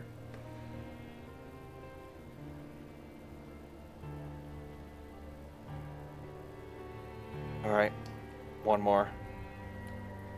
And Loki takes a deep breath before he begins heading down the last pathway. Alright. You make your way down the last pathway, where again, you're kind of aware how this goes. And the light depicts Pandora, the copper or great worm. And she says, courage, ability to rush in to battle, shedding your fear. Show resolve, resilience, and valor. To go in, not knowing if you will come back. Why do you think you uphold courage? Or you deserve this power?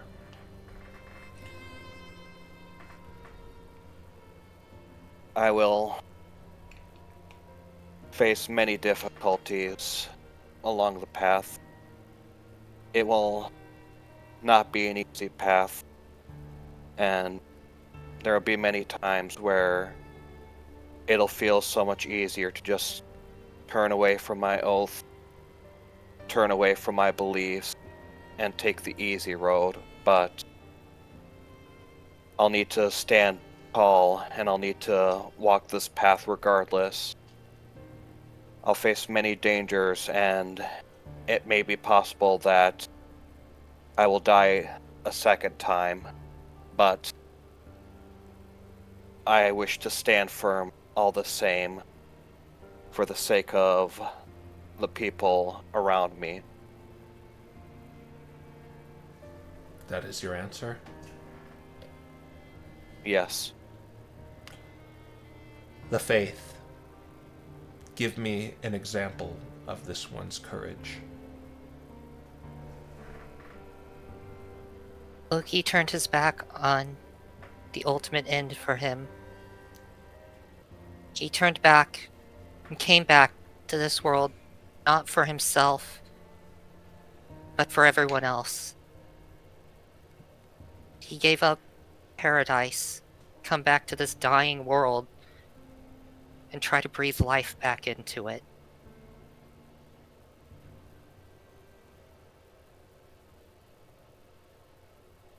That is your answer? Yes. Now, courage, too much of it, leads to recklessness. Can your doubt tell me, give me an example of when this one has been reckless?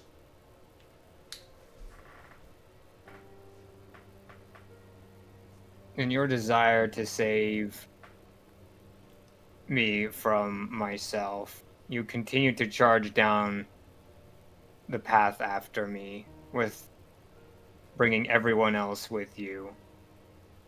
In the end, you saved my life, but you jeopardized yours and those around you. Given the same chances and the same opportunities, you are going to have to weigh the risks and be pragmatic, to not go down the path of foolishness, trying to save those who you see a future for.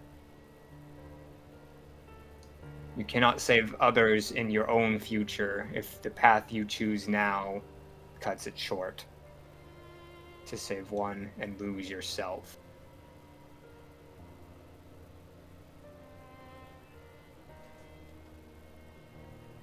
Is that your answer?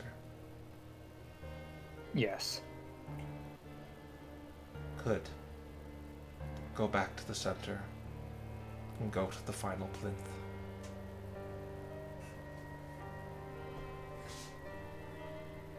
Very well. Loki takes one more long, deep breath as he steels himself and heads back to the center. All right. You go back to the center room where there's now a plinth.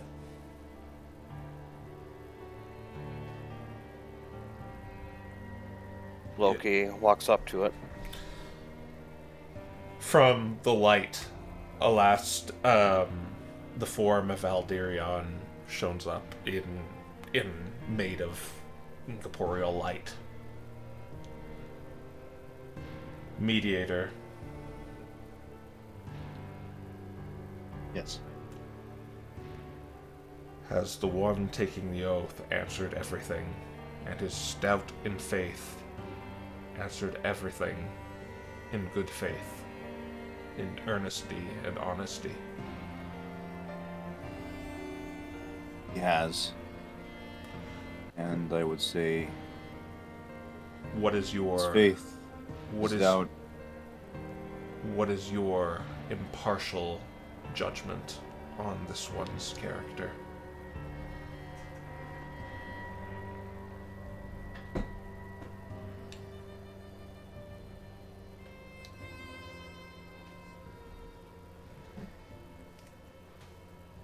He takes a moment, just going over everything again. Yeah, he allows you to kind of assess assess everything.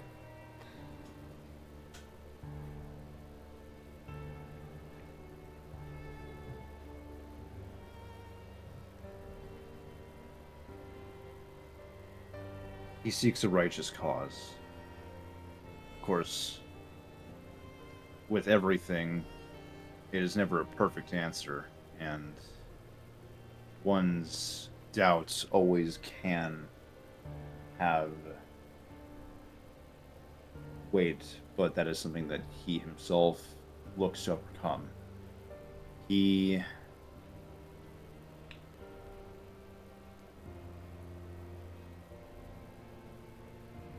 would say that he shows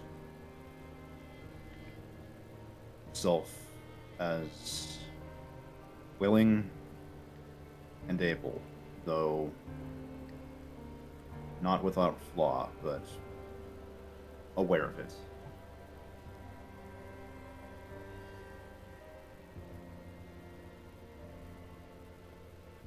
Is that your complete assessment of him? He takes a moment to think.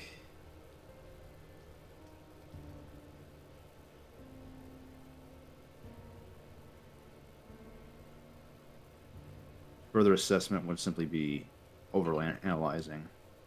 He would, I believe he is earnest in it. He will simply just, it will not be an easy thing.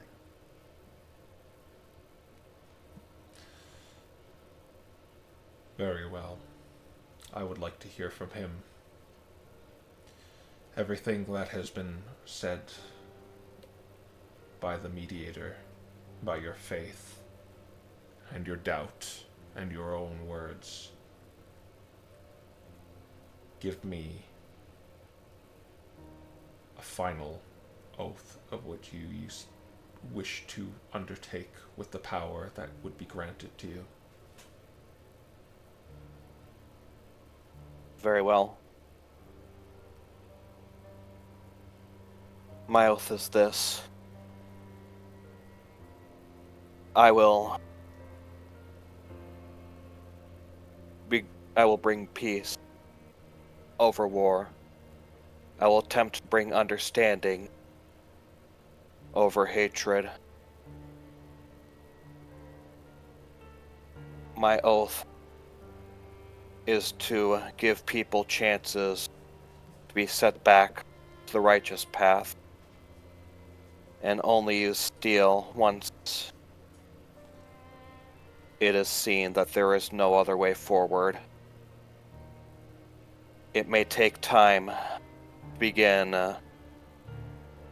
those changes, and it will take time, but I vow to foster that for as long as I can. And I vow to keep my heart and mind clear, so that I might know what the best path forward is. I will use my power to protect. I will use my courage to walk forward no matter how hard it is. And I will use my wisdom to know the best path. That is what I vow.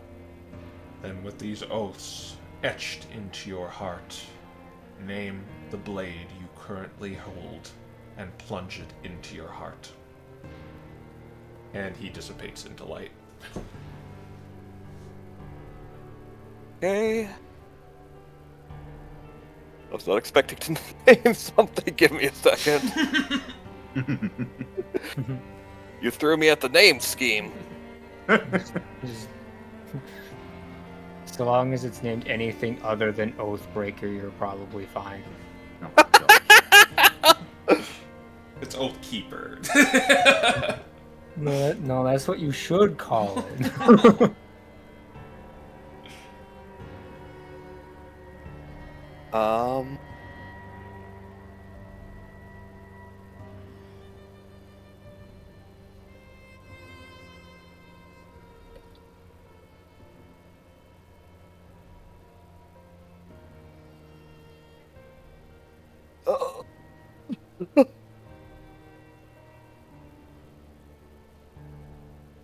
Oh wait, I think I know. Alright. Loki holds out the sword.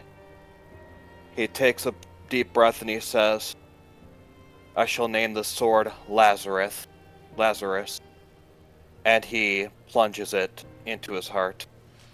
So good. Yeah. So you kind of turn it around and just... You don't even feel it. It just kind of enters you very slowly. Like, and you don't feel any pain until the hilt reaches your chest.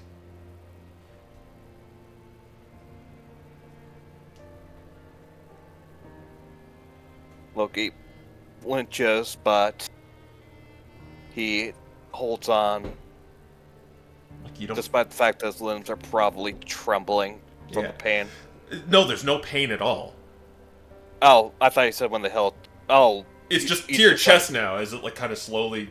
It almost like seamlessly, like it's just kind of going through air when you plunged it into yourself. And there might be that like phantom sensation of, like, oh my gosh, I'm shoving a sword into myself, but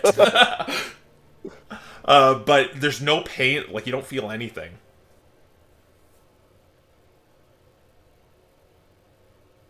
Okay. Until it just kind of goes to the hilt at your chest.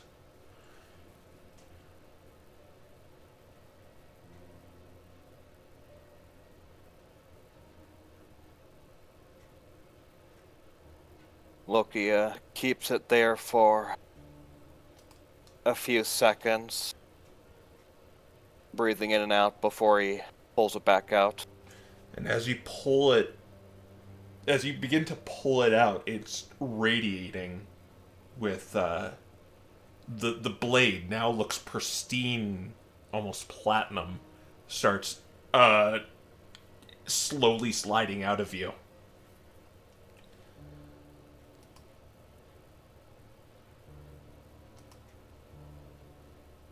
Is what everyone sees this too.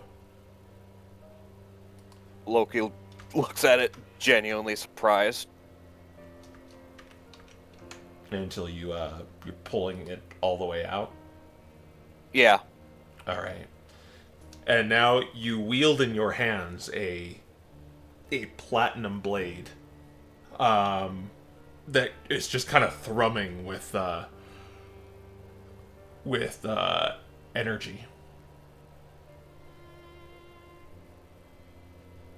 This Right. is a Holy Avenger. Longsword. Oh my gosh.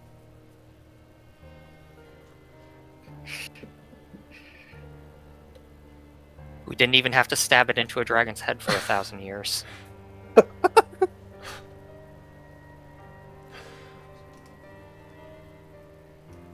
This isn't the one Boy. Aiden had, though. It's funny enough, a slightly less powerful one, but with a +3 bonus. It's it's a normie Holy Avenger. Alright, Lazarus.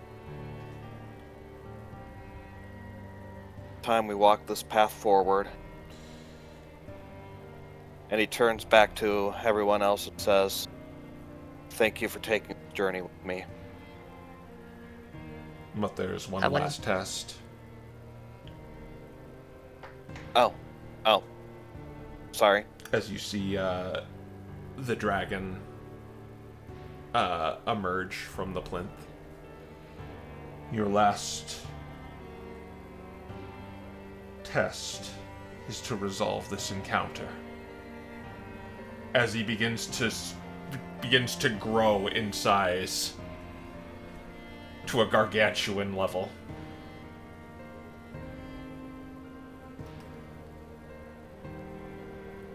And he roars.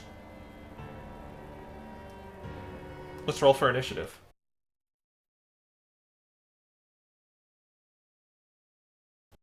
Okay, after our scene change, we have rolled for initiative, and this kind of light visage of Alderion in this decrepit temple roars at you. Let's begin with a dodge action from Alderion. Oh no. Oh boy. He's dodging and approaching. The Delves of Dragons has taught him. And he's gonna go 20 feet up.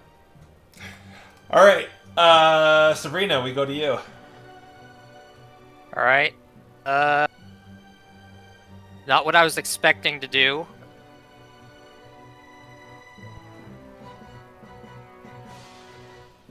Okay.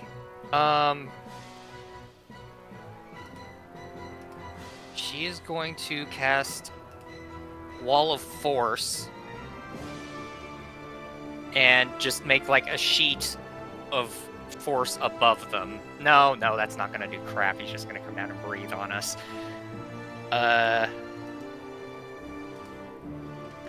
Okay, yeah, she's just going to stick a little closer to Loki, and she's going to cast Chromatic Armor on herself. Okay. And make it thunder damage, 5th level, so she's got 25 temporary HP and 10 ward. And she's going to use a bonus action to see what this version of Valdirion is capable of. Alright, yeah, so do a... What's the dragon one? I believe it is Arcana, or is it History? It is Nature, actually. Alright. 12. Yeah, that doesn't... You know he's capable of fire breath. That's the most you can get out of there.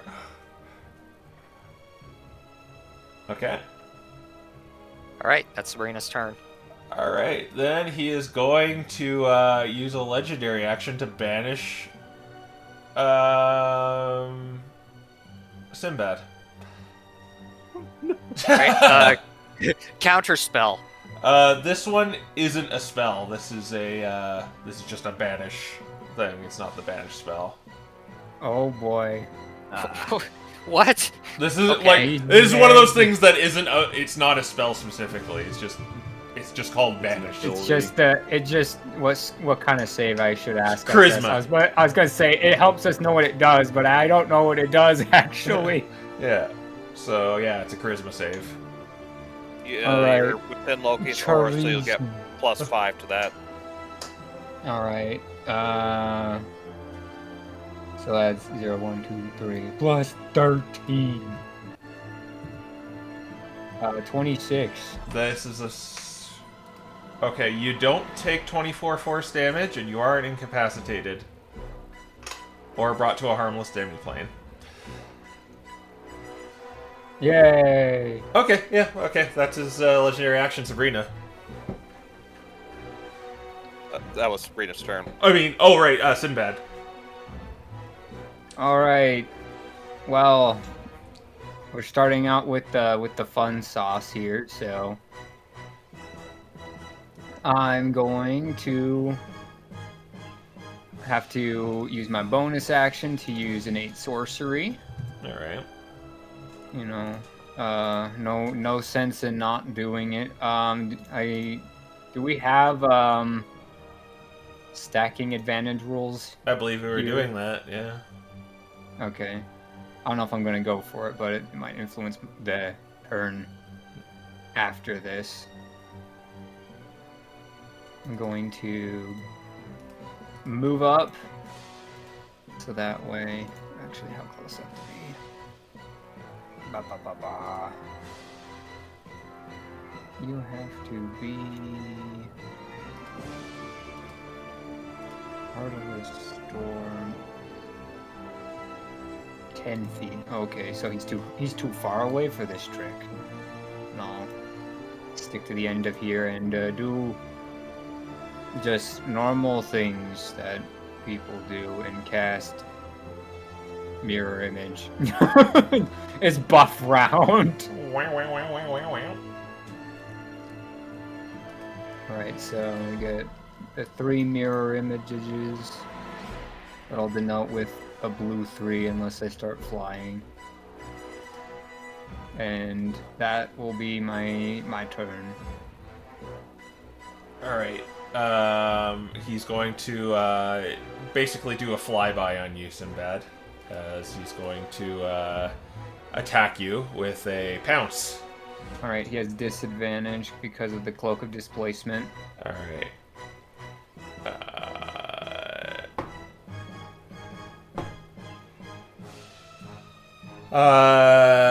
That is 25 with disadvantage. Alright. Well, 25 hits. Well, maybe hits. We'll see what the 3 stooges have to say. Yeah, I think it eats one of them. Okay. A 6, a 6, and a 5, and I'm pretty sure you need a 4 or higher for it to block. One of the clones dissipates. Loki. Loki is going to use a second level spell slot to grant everyone blessed. All right. So everyone is now blessed.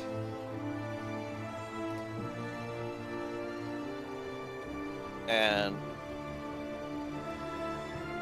he is going to say, it feels a little counterintuitive to have an oath about peace and in violence, don't you think?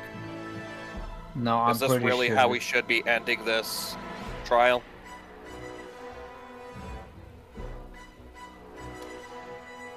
Do a persuasion check. Alright.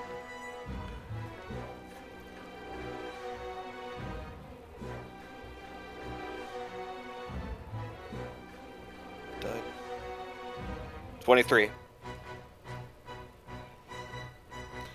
He says,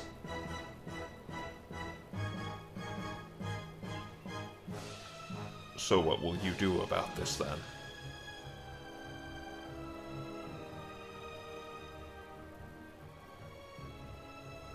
Why are you... I'll ask you, why are we fighting? What do we have to gain from fighting here?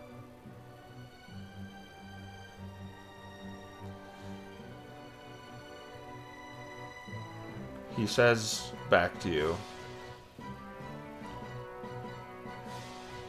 "And what will you do?"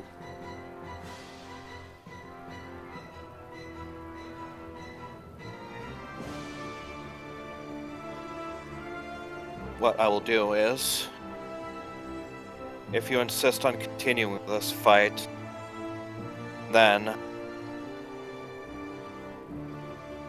I will be forced to take up my sword. But if you're willing to talk and negotiate, then I'm willing to lay down the sword and I'm willing to talk. I am willing to, because I'm not your enemy. Very well. Then Loki will place his sword on the ground. Very good. You resist the temptation of using that new weapon.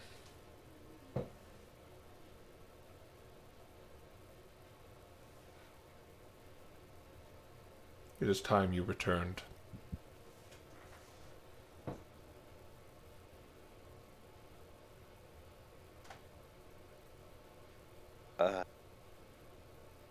And how do we? He goes back as this incorporeal light in the plinth, as a circle appears around with the same engravings as there were in the fort, with a circle in the middle and 3 surrounding it.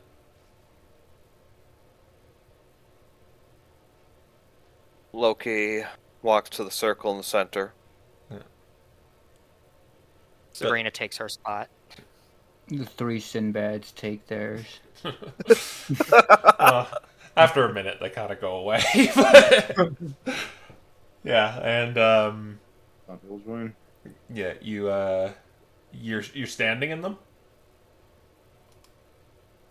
Yes. Well, We proceed to loaf. Loaf. yeah, Okay. loaf. Down on them. And as everything begins to get hazy again, you find yourself awaking back in the fort. For as you wake up, you 3 kind of feel like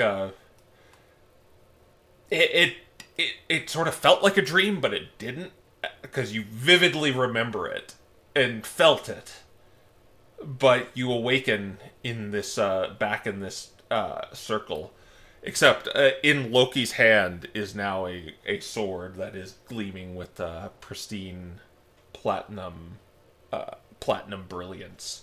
And for you, Loki, it through this slumber, it almost feels like you were born anew, a birth by sleep, if you will. Oh my gosh!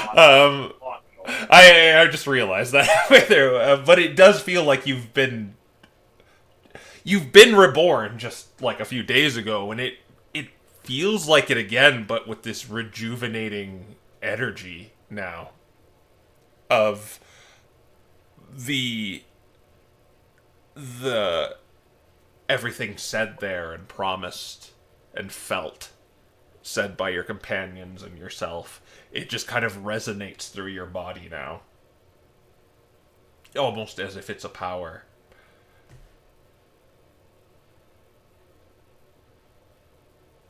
Loki takes a few breaths. He almost sort of just lets the feeling all go through him. And now that he's back out, he says, "Thank you." To who? Who are you saying that specifically to? To the dragons. What you encountered in there was... we do not know. But... that world was made of your own convictions. And your fears and your doubts. But it seems you passed what trials befell you in there, judging by the sword. You know, Thor's no longer holding a sword anymore.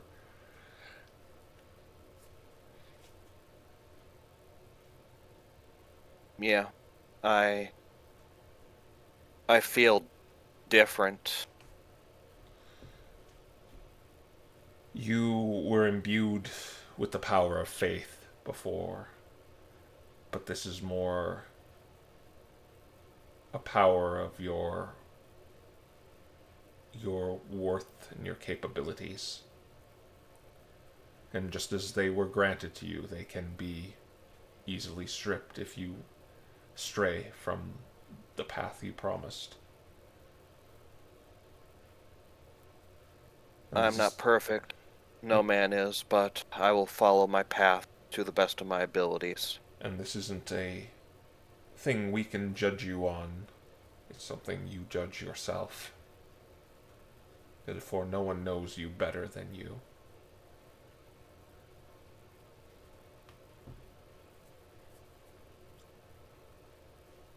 Stand. And take these abilities and go forth. I hope you will aid us with them in our plight. We have requested these three follow. I guess these two.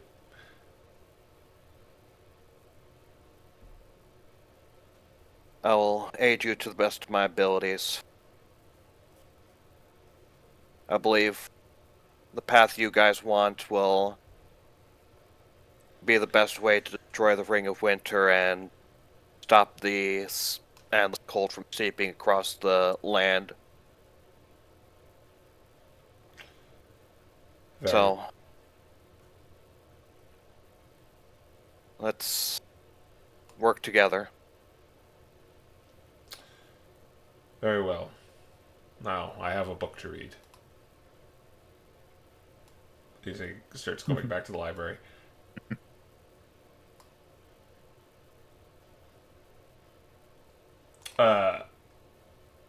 Thor asks, was there anything, any noteworthy battles you can tell us that went on in there?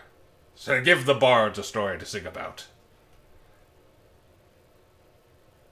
Well, there was, I guess, the start of one, but it ended with a sword of words instead of a sword of steel. That sounds rather dull. I suspect you'd say that. No offense or anything. Power comes from all sorts of places. Yours is just a particularly... Well, one without bloodshed doesn't give it that gravitas, in my opinion. There you go. That his experience here. There was more to be said with it being ended with a pen than a sword. Well, Sure, I'm sure there will. You look like you have a sword arm now. May I escort you to the barracks where not many people visit me? I like talking about swords and maces and morning stars and flails and even slings and bows are nice. You get the right tailwind behind it, right through the head. So perhaps we should go suit you up. And we can talk about swords some more. That would be a good idea. I'm feeling strangely stronger than what I was before, so getting myself at least some proper equipment to suit my new status would be a good idea. Oh, I could give you a few lessons. My scales are awfully thick, so you can take a few swings at me. Don't try... Use a training sword, not a... And when I say training sword, an iron sword will do. Let's go get you suited up. We have many stories to talk about. You were once in the flames. Tell me about the battles the flames have undergone since they got here. Now that I can do. There's plenty of tales that I'm sure you'd enjoy from there. Oh, there are plenty of saints and paladins I would love to hear about. I've been gone for centuries, you see, and I'd like to catch up on the history, the great battles that underwent this world. Hopefully the side of righteousness and good one, but I have a feeling it's like that if you are here anyway. Yeah, I'd like to believe that. Yeah. Maybe it's taking you to the barracks. Yeah. What would the rest of you do? Sabrina's just gonna follow along and just kind of watch. Alright, yeah. You kind of... In the barracks on the second floor, in the 5 o'clock, or about the 4 o'clock direction room, there are plenty of swords and shields and trading dummies and any basic equipment you could ever want is in here. Okay. Well, you need any suggestions, or do you have anything in mind? I've organized everything, the length of the swords. You already have one, so you probably don't want that. Some shields over here. I've equipped some of the trading dummies with me to kind of do a progression of difficulty, in case you want a plate mail opponent, a opponent with just a shield, with no plate mail, fully armored. You name it, I got it in here. Oh, for now, I think getting myself some armor and a shield would serve me well. Oh, that's over here. The armor's right over here, and we'll just take it off this. There's a few suits of armor. You want fully plated, half plated, moderately plated, lightly plated? It's very situational. I think fully plated. All right, you're not going to want to sneak around while wearing this, okay? Because you're going to have a very bad time. I'm not really one for sneaking anyways. Yeah. And if you want to be a bulwark, make sure you... Sometimes it's the best offense is a good defense, so sometimes you just want to dodge and not actually attack. What was that, Sabrina? You don't seem very interested in all of this. Oh, I'm a little more interested than you might think. I was just going to say that our group as a whole is not really very good at stealth anyway. It's really only Aiden. Well, that should be go. There's no harm in being very direct. So, yeah, he gets you a good shield and a full plate armor. So now, like, Loki's kind of a little unrecognizable with, like, these section plates on his body. Do you wish You for know, a it's helmet? strange. Yeah. He just plops a helmet on your head. You know, it's strange. Back when I was a cleric of the flame, I'd see our paladins wear these often, but I never imagined myself being this fully armored myself. Well, you used to be one of the cloth. So why don't you have a few tries on these dummies? Just break that sword in. Don't be afraid if you chop them in two. In fact, I'd love to see that. Alright, well, let's see if I can at least get a few swings in for when I do need to use this sword to fight. Do you know the mending spell? Give me a little bit, and yes. Because you're probably gonna have to fix them once he's done. All right, I'll put it on my list of to-dos for tomorrow. Yeah.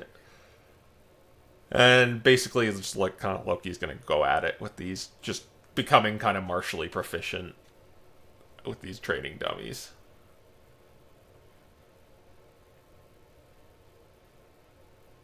Yeah.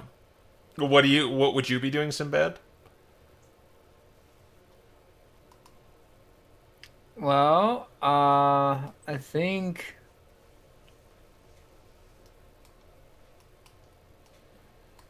I don't know. Would you follow him? Probably not. I think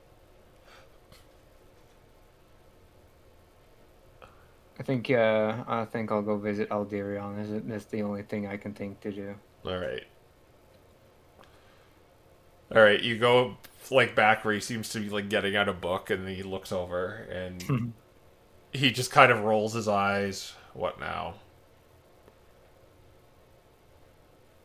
I noticed that in the ritual, it seemed that we were up against, well, you. As I said before, it doesn't surprise me that we were there, but as we are the ones who undergo as we prepare that trial, we don't actually know what goes on in there except for the mediator, which would have been Islith. I just find it curious, is all. It just seemed like a prelude to the dragon rite in some capacities, and in other ways it seems odd to me. He got this weapon and then put it down after everything was said and done, and that was deemed the end of the trial. But I can't help but wonder, perhaps because I was supposed to doubt everything in there, if it was merely just a test, if he would answer the combat the same way he answered his questions. As I said before, I don't know what went on in there, but that could have been what that was. You were there, and you can make your own assessments.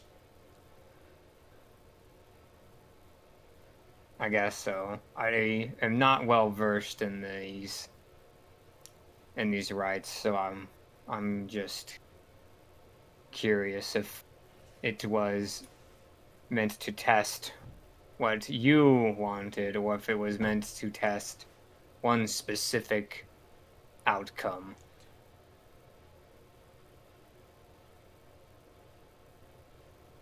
It was the rite of rekindling, and that is it is a path of redemption. And what he saw in there is more or less an inner perspective of what he deems to be redemption.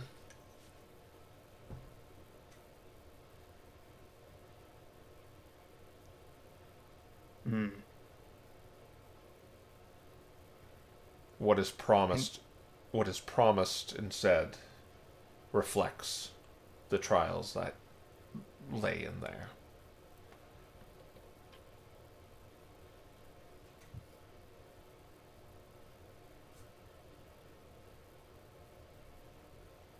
Is that something the four of you, well, I guess,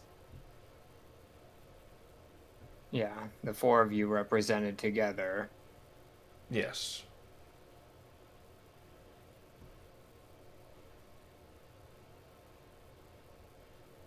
Well,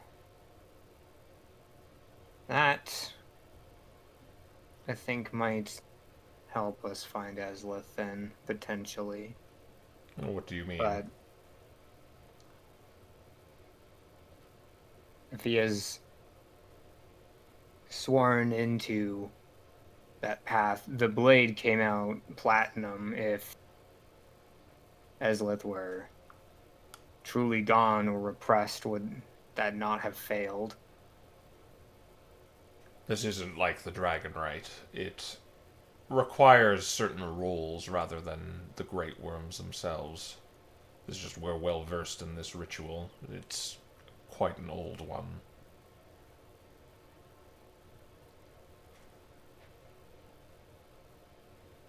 Well, I guess I'll just have to keep looking for potential answers.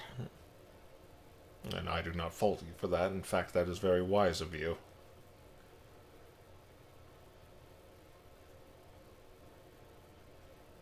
Yeah, I'm sure I'd be better at it if I knew how to read ice. But I don't. So I can't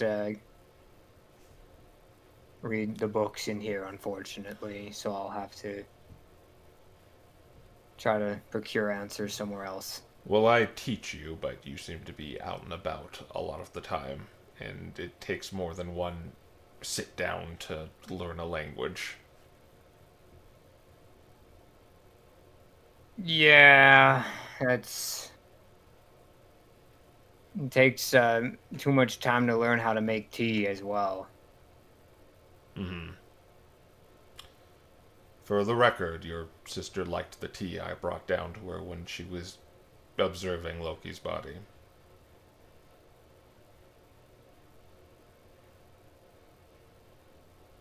Well, I'll have to get that recipe then.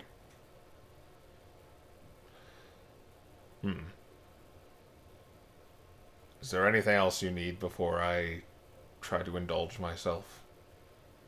Sinbad shakes his head, not unless Dante walks in. Dante, what are you doing? I saw that go.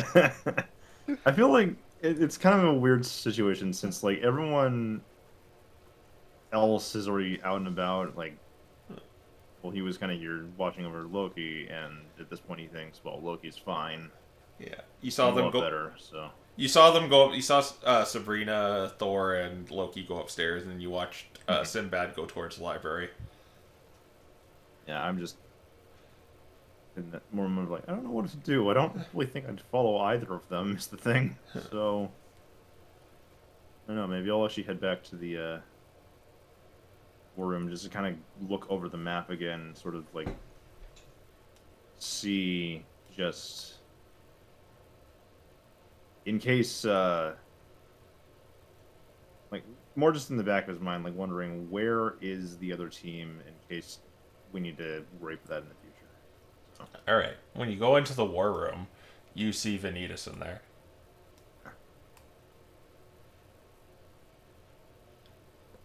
Oh, hi, religious man. Any of this? I was just looking at the map here. We had a similar idea then. Mm-hmm. I think they're going where they had a little pin stuck in there. He looks and just There's kind of a pin stuck there. right. Well, because Ivy needs something over there. Yeah, that was. You know, I was acting all confident and reassuring, but holy crap, you actually have a dragon. Well, we came here and there's like 4 more of them. This is kind of crazy.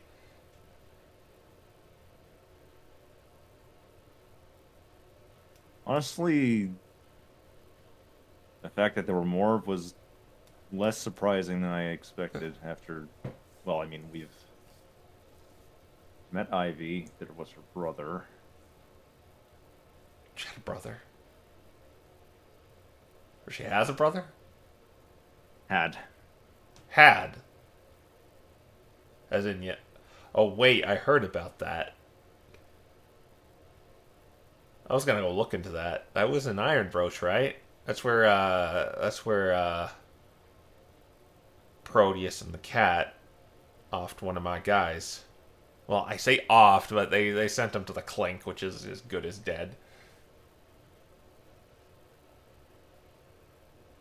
Not the same thing as what goes on in Gloomhalsen, I assume, when it's a place like Iron Brooch.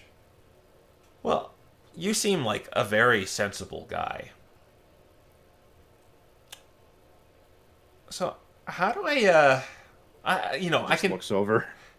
yeah, I can read the room. Like the little kid Voss doesn't exactly like or trust me. Proteus doesn't like Is there or anything to trust add to me. that, or And it's understand understandable, what- yeah. happens? Gloomhalsen had its levels of corruption, meaning people were able to get out. But So, I was wondering, how do I get them to like me? Yeah, I'm a little rough around the edges. I still am technically an assassin, but I mean, I helped you in the theater, I protected your little happy healer. Like, what more do I gotta do?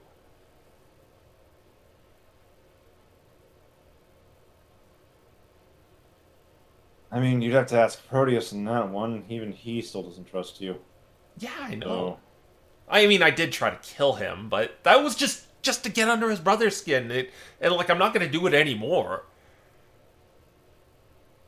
you're going to have to figure out a way that everyone's going to believe that, because, well, given your history and given what you were doing, Yeah. it's going to be difficult to believe you on your first word.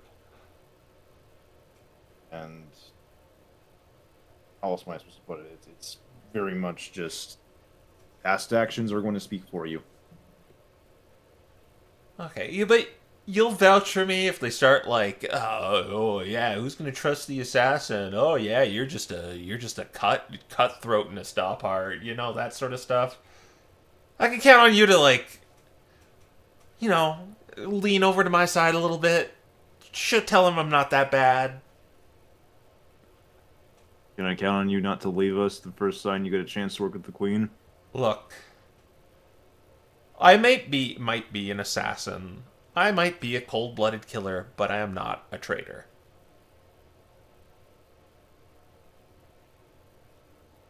In fact, I can't stand traitors.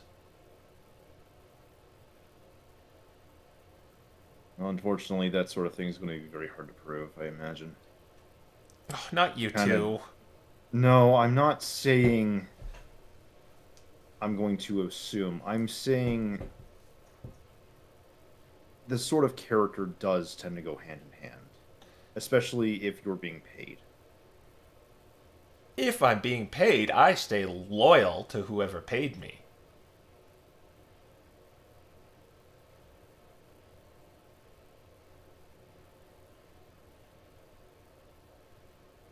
Dante just kind of shrugs. Well, like I said, you'll kind of take my side a little bit if they start. Cut out. Am I still here? Oh no. Yeah, But I they heard him sh- go, oh, and then it just kind of stopped. Oh, Was- sorry. He says to you, Oh, yeah. He says you'll. I didn't hear anything.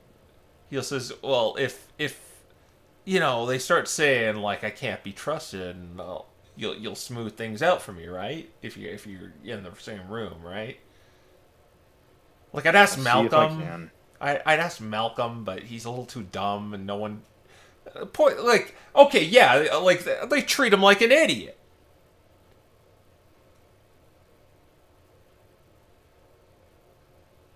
I. He just kind of has to like stop and just put a like hand against his chin for a second.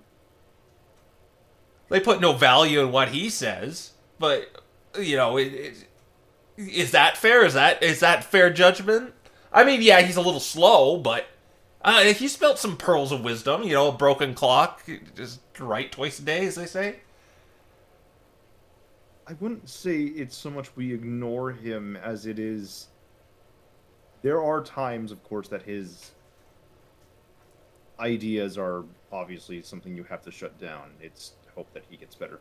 That being said, and that's not exactly the point. Look, okay, fine. If something happens, I guess I'll vouch for you in that case. It's just you have to understand that people can be nervous for very valid reasons. If They got a friggin' mercenary who was basically doing the same thing as me, except he just does it out in the open instead of hiding while he does it. And they sent him off with the other three. all right, that's fair enough. Okay, yeah, just Clearly, they have a history with him as we have a history with you. exactly. I'd like to be on his level for what they are for what he is to them. I want to be for you.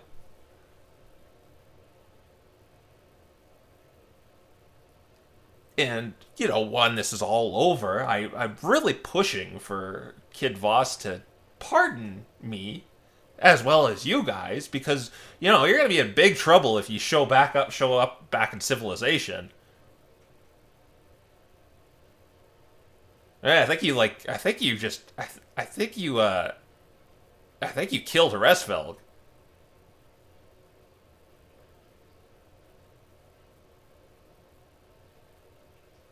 Well, that's what I assume. You like paralyzed him in the middle of the air, then he fell down.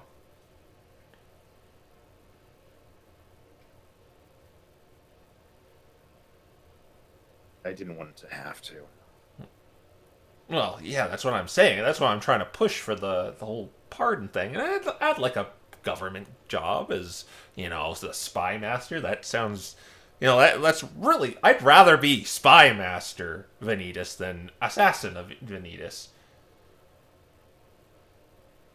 I just want my vengeance against his brother and the murder. I'm sure you do too.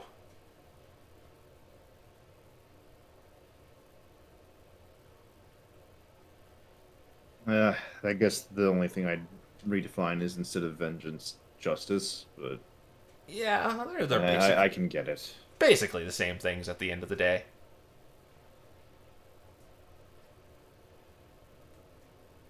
Okay, look.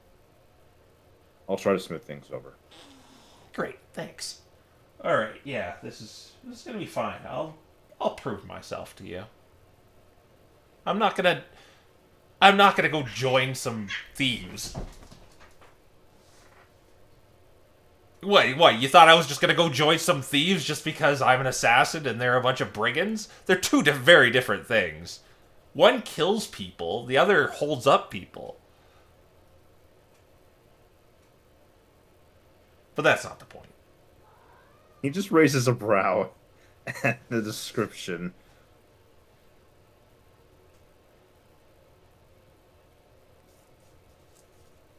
Look, I'm gonna try and, you know, isn't it a little sad that it feels like I've broken bread better with these guys than I have with our group?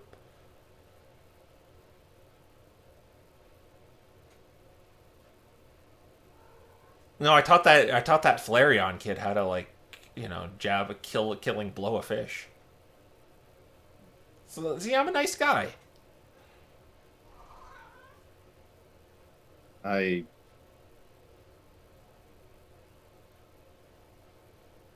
I don't know.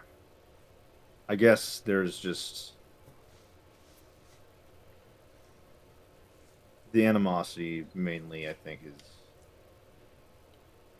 one we're going to have to work out with Proteus, Yeah. where a lot of that kind of stems from. Well, I'm counting on you, Dante, to have my back. So he pats you on the back.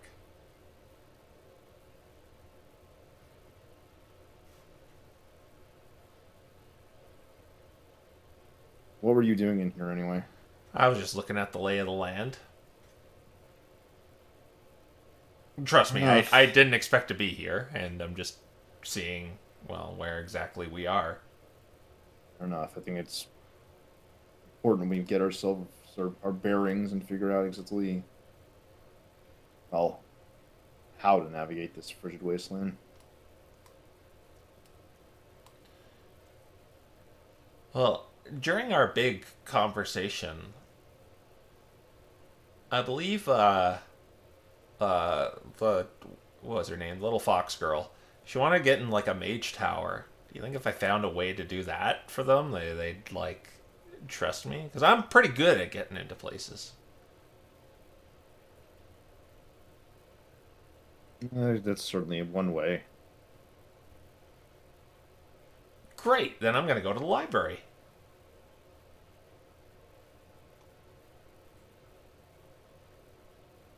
And yeah, Dante's gonna stay here though and just continue sort of getting his own lay of the land. Thanks again. Then he begins to leave. And if you all just want to like reconvene at one point and talk about things, we'll either end here and after that, after you discuss the course of action, or just between you guys.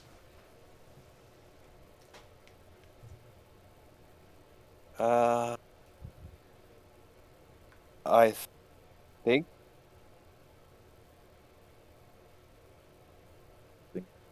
Have anything they want to discuss? Yeah, I think we're pretty much good on that. Not unless we want to go take a field trip to the chapel. There is one thing Sabrina wants to do that it's just a quick thing. She's going to take that stethoscope and she's going to go outside the fort and hold it to the ground. You don't hear it when you put it to the ground. You don't. Right. She's gonna gradually get closer to Fort Radagast. Yeah. Listening to each spot until she gets to the doorway. At which point she's gonna listen to the doorway itself. When you put it against the structure itself, you hear it as clear as day. All right.